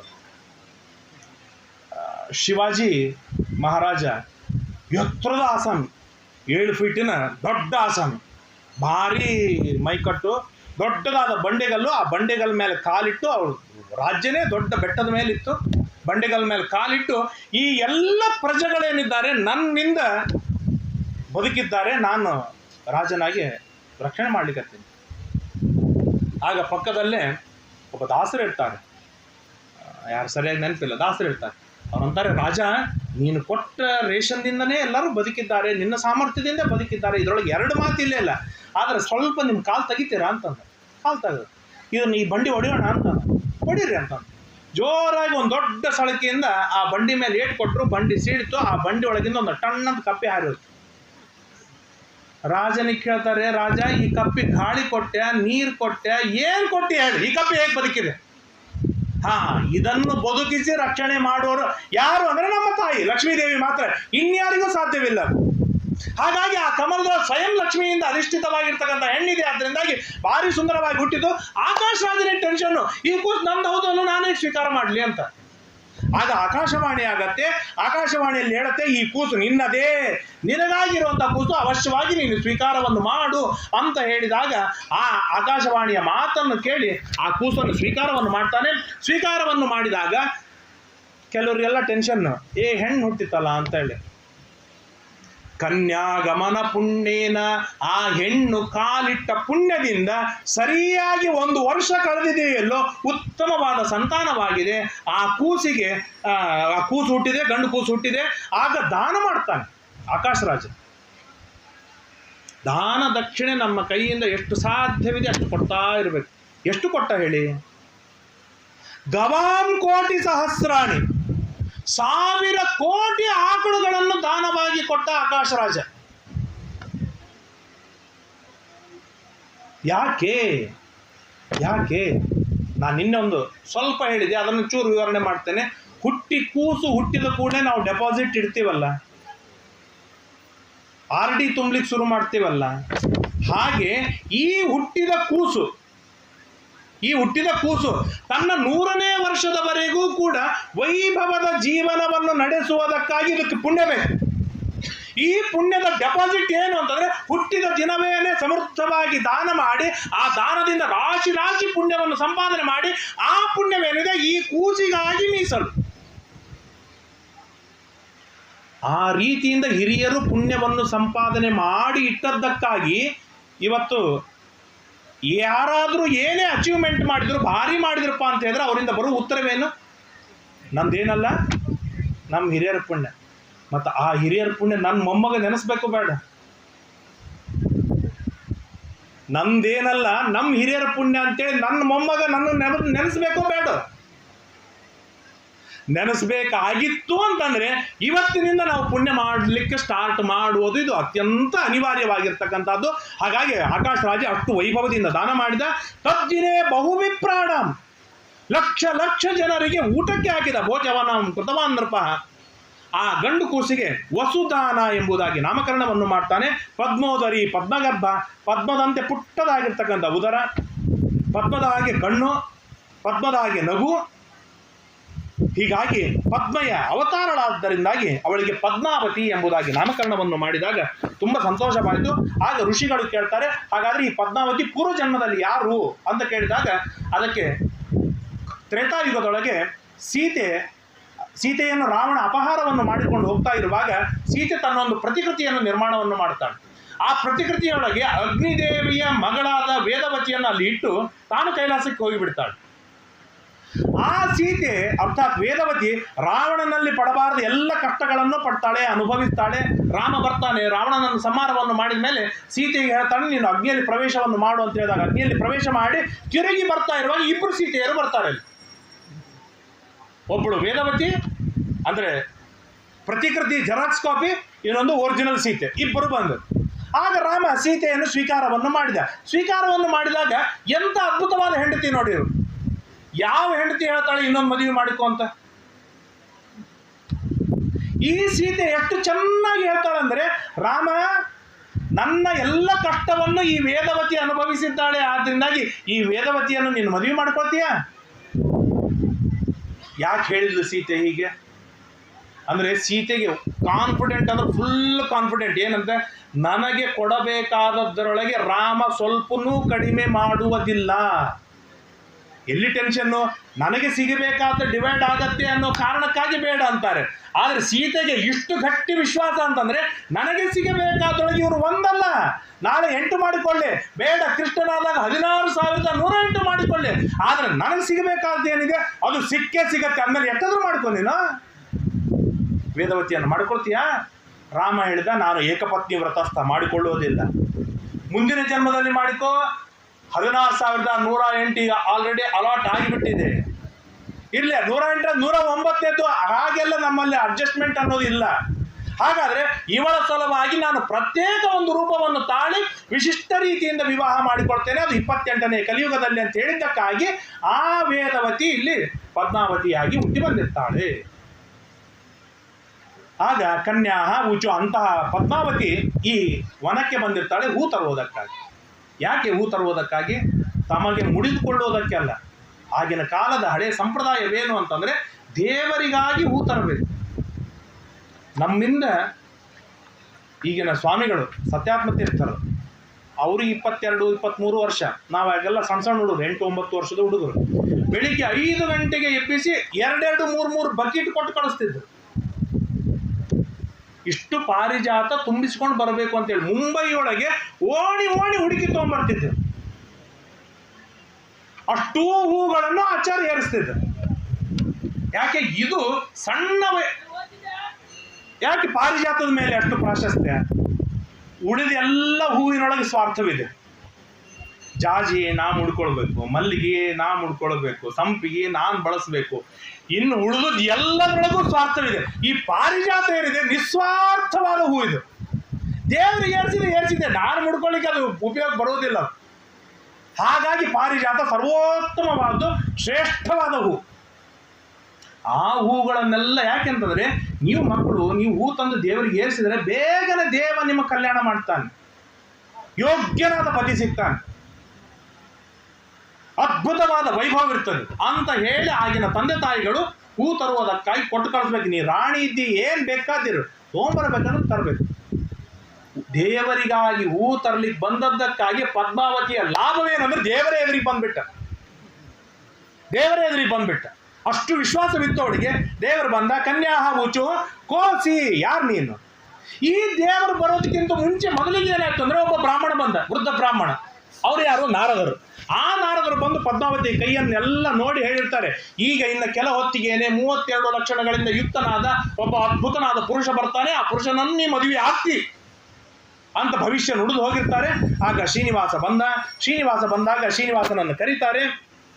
ಶ್ರೀನಿವಾಸನ ಕುದುರೆಯನ್ನು ಮೆಲ್ಲಕ್ಕೆ ಏನು ಮಾಡಿದ ಶ್ರೀನಿವಾಸ? ವನಕ್ಕೆ ತಂದ. ಹೆಣ್ಣು ಮಕ್ಕಳಿದ್ದು ವನಕ್ಕೆ ತಂದ. ಪದ್ಮಾವತಿ ಬಹಳ ಡಿಸೆಂಟ್ ಹುಡುಗಿಯರಾಗಿನವ್ರು. ಪದ್ಮಾವತಿ ಹೇಳಿದ್ದ, ಎಲ್ಲರೂ ನಡ್ರಿ ಇಲ್ಲಿ ಗಿಡದ ಹಿಂದೆ ನಿಂದ್ರೋಣ ಅಂತ ಹೇಳಿ ಓಟ್ರು ಹೋಗಿ ಗಿಡದಿಂದ ಮುಚ್ಕೊಂಡು ನಿಂತು. ಹೀಗಿದ್ರೆ ಯಾರಲ್ಲಿ ಅವ್ನು ನೋಡೇ ಬಿಡೋಣ ಒಂದು ಕೈ ಅಂತಾರೆ. ಬಾಗಿನ ಪದ್ಮಾವತಿ ಅವಳು ಹೇಳಿ ಕೇಳಿ ಹಿಂದೆ ಮುಚ್ಚಿಕೊಂಡು ನಿಂತ. ಅವನು ವನಕ್ಕೆ ಬಂದ.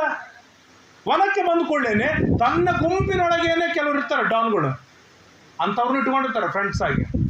ಹಾಗಾಗಿ ಆಕಿನ ಮುಂದೆ ಮಾಡಿದ್ರು, ಯಾರವ, ಅವನ ಕುಲ ಏನು, ಅವನ ಗೋತ್ರ ಏನು, ಅವನ ಹೆಸರೇನೆಲ್ಲ ಕೇಳ್ಕೊಂಡು ಬಂದು ಹೋಗಿ ಅಂತ ಕೊಟ್ಟು ಕಳಿಸಿದ್ರೆ ಅವನು ಬಂದ.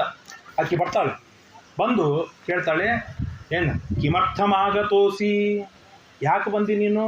ಇದು ಸ್ತ್ರೀಯರಿರುವವನಲ್ಲ, ಅಲ್ಲೆಲ್ಲ ಬರಬಾರ್ದಲ್ಲ ಪುರುಷರು, ಹೋಗಾಚೆ ನಡಿ ಅಂತ ಶಾಂತವಾಗಿ ಹೇಳಿದ್ರು. ಇಲ್ಲೆಲ್ಲ ಬರಬಾರ್ದು ಹಾಗೆಲ್ಲ ಅಂತ ಹೇಳಿ. ಶ್ರೀನಿವಾಸ ಹೇಳಿದ, ಅಸ್ತಿ ಕಾರ್ಯ, ನನ್ನ ದೊಡ್ಡ ಕೆಲಸವಿದೆ, ಅದಕ್ಕೆ ಬಂದೀನಿ ನಾನು. ಹಾಗಾದ್ರೆ ಏನು ಕೆಲಸ ಇದೆ ಹೇಳಿ, ಜಲ್ದಿ ಹೇಳು, ಬೇಗ ಬೇಗ ಹೇಳಿ, ಏನು ಕೆಲಸವಿದೆ ಹೇಳು. ನಿಮ್ಮ ಹತ್ರ ಕೆಲಸ ಇಲ್ಲ ನನಗೆ, ಪದ್ಮಾವತಿ ಹತ್ರ ಕೆಲಸವಿದೆ, ನಿಮ್ಮ ರಾಣಿ ಹತ್ರ ಕೆಲಸವಿದೆ, ಕರಿ ಅವಳನ್ನು, ಅವಳ ಜೊತೆಗೆ ನಾ ಮಾತನಾಡಬೇಕು ಅಂದಾಗ. ಹಾಗಾದ್ರೆ ನಿನ್ನ ಹೆಸರೇನು, ನಿನ್ನ ಕುಲ ಏನು, ನಿನ್ನ ಗೋತ್ರ ಏನು? ಈಗಿನ ಆಧಾರ್ ಕಾರ್ಡ್ ಇದ್ದಾಗ ಅಷ್ಟು ವಿಶ್ವಾಸ ಕುಲಗೋತ್ರಗಳ ಮೇಲೆ. ಆಧಾರ್ ಕಾರ್ಡ್ ಇವತ್ತು ಮೋಸ ಮಾಡುತ್ತದೆ, ಆದರೆ ಆಗಿನ ಕುಲಗೋತ್ರ ಹೇಳಿದ್ರೆ ಸಾಕು, ಅವ್ರ ಮೇಲೆ ಅಷ್ಟು ವಿಶ್ವಾಸ. ಅವ್ರು ಹೇಳ್ತಾರೆ, ಕನ್ಯಾಪೇಕ್ಷ ಮುಖ್ಯ ಕಾರ್ಯ, ನನ್ನ ಕೆಲಸ ಏನದ, ಕನ್ಯಾ ಬೇಕಾಗಿದೆ. ನನ್ನ ಹೆಸರು ಶ್ರೀನಿವಾಸ, ನನ್ನ ಅಣ್ಣ ಬಲರಾಮ, ನನ್ನ ತಂಗಿ ಸುಭದ್ರ, ನನ್ನ ಗೆಳೆಯ ಪಾರ್ಥ, ಪಾಂಡವರೆಲ್ಲರೂ ನನ್ನ ಭಕ್ತರು, ಇದು ನನ್ನ ಕುಟುಂಬವಿದೆ. 6 ಜನ ಸತ್ತೋದ ನನ್ನ ಅಣ್ಣಂದರು, 7ನೇದವನು ಬಲರಾಮ, 8ನೇದವನು ನಾನು ಹುಟ್ಟಿದ್ದೇನೆ. ನನ್ನ ಗೋತ್ರ ವಸಿಷ್ಠ ಗೋತ್ರ. ತಾಯಿಯ ಬಣ್ಣವಿದೆ, ಹಾಗಾಗಿ ನಾನು ಕಪ್ಪು, ಹಾಗಾಗಿ ನನಗೆ ಕೃಷ್ಣ ಅಂತ ನಾಮಕರಣವನ್ನು ಮಾಡಿದ್ದಾರೆ. ಪದ್ಮಾವತಿ ಎದುರು ಒಂದು, ಹಾಗಾದ್ರೆ ನಿನ್ನ ಹೆಸರೇನು ಅಂತ ಹೇಳಿದಾಗ ಪದ್ಮಾವತಿ ತಂದು ಹೇಳ್ಬಿಡ್ತಾಳೆ. ಯಾಕೆ ಕೇಳಿದ ಮೇಲೆ ಹೇಳಬೇಕು. ಹಾಗಾಗಿ ನನ್ನ ಹೆಸರು ಪದ್ಮಾವತಿ, ನಾನು ಆಕಾಶರಾಜನ ಮಗಳು, ನನ್ನ ಅತ್ರಿ ಗೋತ್ರ, ನಡಿ ಹೊರಡು ನೀನು. ಶ್ರೀನಿವಾಸಂದ, ಕಿಮರ್ಥಂ ನಿಷ್ಠುರಂ ವಾಕ್ಯಂ, ಯಾಕೆ ಇಷ್ಟು ನಿಷ್ಠುರವಾದ ಮಾತಾಡ್ಲಿಕ್ಕತ್ತಿ ನೀನು? ಹೆಣ್ಣಿಗೆ ಶೋಭಿಸುವುದಿಲ್ಲ, ಯಾಕೆ ಇಷ್ಟು ನಿಷ್ಠುರವಾದ ಮಾತು? ಅನ್ನಂ ಕಾಂಕ್ಷಂತಿ ವೈ ದೇವಾ, ಯಾರಿಗೆ ಅನ್ನ ಬೇಕೋ ಅವ್ರಿಗೆ ಅನ್ನ ಕೊಡಬೇಕು, ಯಾರಿಗೆ ಕನ್ಯೆ ಬೇಕೋ ಅವ್ರಿಗೆ ಕನ್ಯೆ ಕೊಡಬೇಕು. ಅದೆಲ್ಲ ಬಿಟ್ಟು ಜೋರಾಗಿ ಮಾತಾಡ್ತಾರೇನ, ನಡಿಯಾಚೆ ಅಂತ ಪದ್ಮಾವತಿ ಸ್ವಲ್ಪ ಜೋರು ಮಾತಾಡಿದ್ರು. ತ್ಯಕ್ವಾ, ಪದ್ಮಾವತಿ ಹೇಳ್ತಾನೆ, ತ್ಯಕ್ವಾ ಚ ಪಿತರು ಬಂಧೂನ್ ಭಾತೃ ಮುಖ್ಯಾನ್ ಮನೇಚರ. ಮೂರ್ಖ, ಅಣ್ಣ ತಮ್ಮ ತಂದೆ ತಾಯಿಗಳನ್ನೆಲ್ಲ ಬಿಟ್ಟು ಬಂದಿಯಾ, ಏನು ಸಾಯ್ಬೇಕಂತ ಅಪೇಕ್ಷೆ ಅದೇ ನಿನಗೆ? ಅನಾಥ ಆಗಿ ಬಿದ್ದೋಗ್ಯ ಅಂತ ಸ್ವಲ್ಪ ಧ್ವನಿಯೊಳಗೆ ಜೋರಾಯ್ತು. ಮೊದಲಿಗೆ ಸಾಮದಿಂದ ಹೇಳಿದರು, ಆಮೇಲೆ ಸ್ವಲ್ಪ ಜೋರಾಯ್ತು ಹೇಳಿದ್ರು. ವಿಧಿನ ಶ್ರೀನಿವಾಸ, ಈ ಕಲಿಯುಗದೊಳಗೆ ಹಾಗೆ ಇರ್ತದೆ. ಈ ಎಲ್ಲ ಏನು ಈ ಥರದ ಲವ್ಗಳಿರ್ತದೆ, ಅಲ್ಲೆಲ್ಲ ಇದೇ ಥರದ ವ್ಯಾಪಾರಗಳಾಗತ್ತೆ. ಅಲ್ಲಿ ಹೇಳ್ತಾನೆ ಶ್ರೀನಿವಾಸ, ವಿಧಿನ ಲಿಖಿತಂ ಯತ್ತು ನ ತದ್ವ್ಯರ್ಥಂ ಭವಿಷ್ಯತಿ. ನೋಡು ಪದ್ಮಾವತಿ, ನನ್ನ ಹಣೆ ಬರದೊಳಗೆ ಸಾಯ್ಬೇಕಂತಿತ್ತು ಅಂದ್ರೆ ನಾನು ಸಾಯ್ತೇನೆ, ಅದರೊಳಗೇನಿದೆ? ಜಯವಾಗಲಿ ಅಪಜಯವಾಗಲಿ, ಗೆಲುವಾಗಲಿ ಸೋಲಾಗಲಿ, ನನಗೆ ನೀ ಬೇಕು, ನಿನ್ನ ಜೊತೆ ಮಾತಾಡ್ತಿದ್ದೀನಿ ಅಷ್ಟೇ. ಇತ್ಯುಕ್ತ ಕೋಪತಾಮ್ರಾಕ್ಷಿ. ಇಷ್ಟು ಹೇಳಿದಾಗ ಅವಳು ಕಣ್ಣು ಕೆಂಪ ಮಾಡಿದ್ಲು. ಆಕಾಶರಾಜ ನಿನ್ನ ನೋಡಿದ್ರೆ ಗಲ್ಲಿಗೆ ಏರಿಸ್ತಾನೆ, ಹುಷಾರ್. ಕಾರ್ಯಾಂತೆ ಮರಣಂ ಸೌಖ್ಯಂ. ಕಾರ್ಯವಾದ ಮೇಲೆ ಮರಣ ಬಂದ್ರೆ ಚಲೋನೇ ಆಯ್ತು.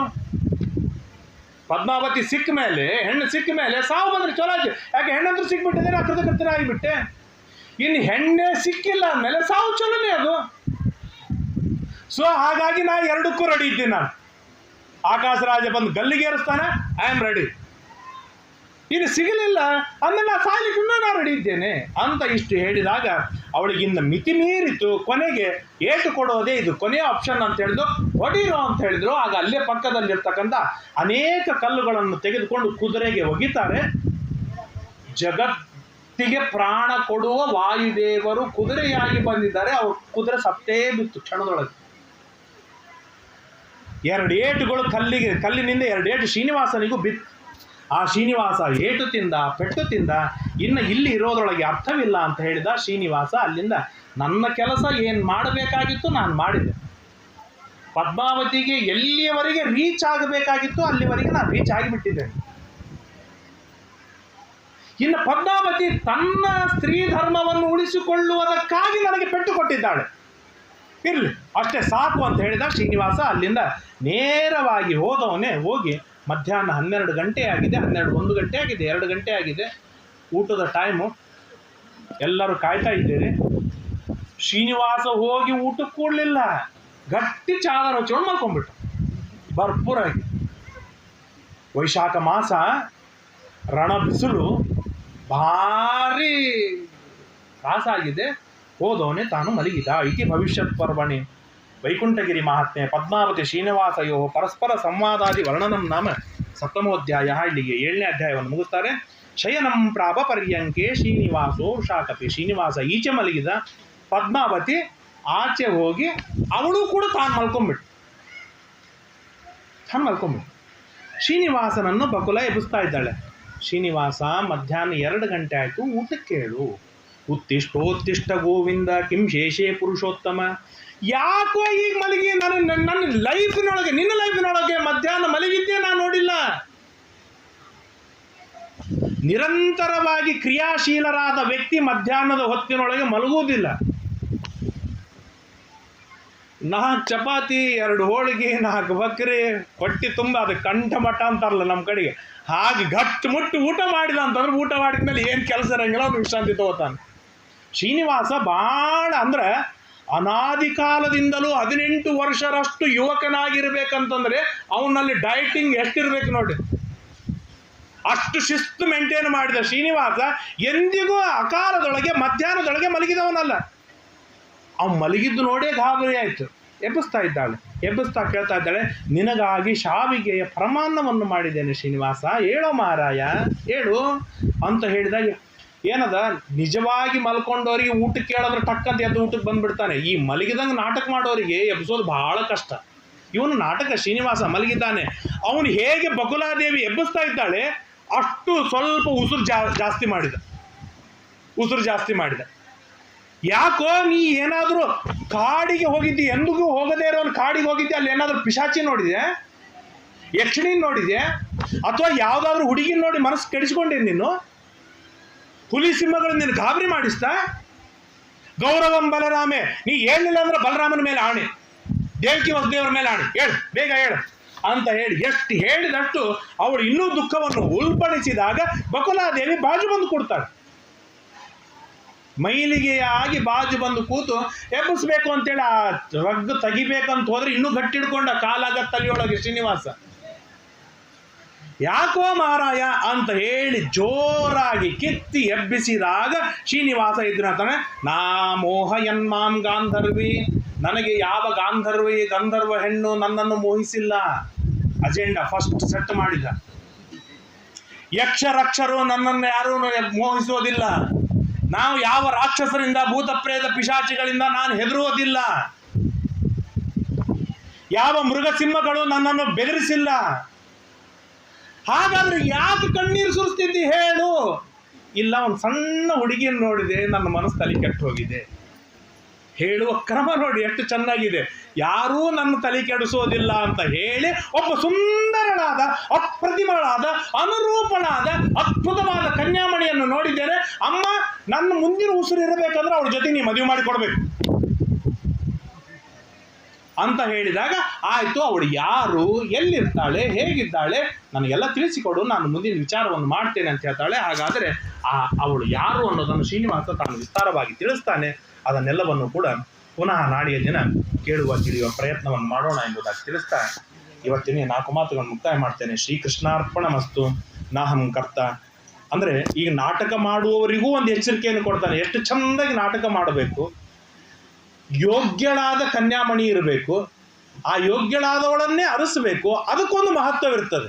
ಯಾರೋ ಅಯೋಗ್ಯರಾದವರನ್ನು ಹಠ ಹಿಡಿದು ಮದುವೆ ಮಾಡಿಕೊಳ್ಳೋದ್ರಾಗಿ ಅರ್ಥವಿಲ್ಲ ಎನ್ನುವುದನ್ನು ಕೂಡ ಶ್ರೀನಿವಾಸ ಈ ಪ್ರಸಂಗದಲ್ಲಿ ತಿಳಿಸ್ತಾನೆ ಎಂಬುದಾಗಿ ತಿಳಿಸ್ತಾನೆ.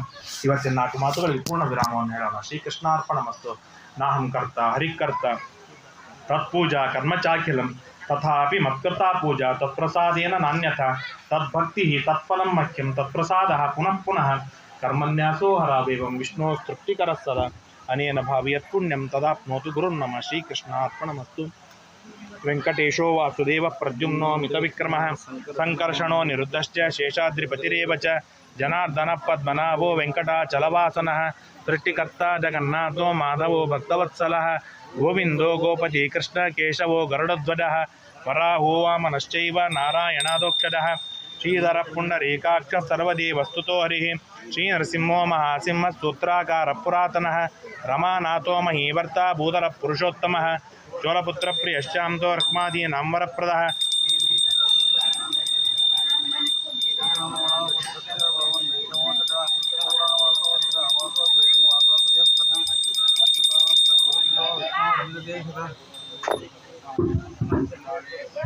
ಒಂದು ನಿಮಿಷ ಎಲ್ಲರೂ ಪ್ರಾರ್ಥನೆ ಮಾಡಿಕೊಳ್ಳಿ. ಶ್ರೀಶಾಂಗ್ರಿ ಭಕ್ತಿಂ ಹರಿದಾಸ ದಾಸ್ಯಂ ಪ್ರಪನ್ನ ಮಂತ್ರಾರ್ಥ ದೃಢೈಕ ನಿಷ್ಠಾಂ ಗುರೋ ಸ್ಮೃತಿಂ ನಿರ್ಮಲ ಬೋಧ ಬುದ್ಧಿಂ ಪ್ರದೇಹಿ ಮಾತಃ ಪರಮಂ ಪದಂ ಶ್ರೀ.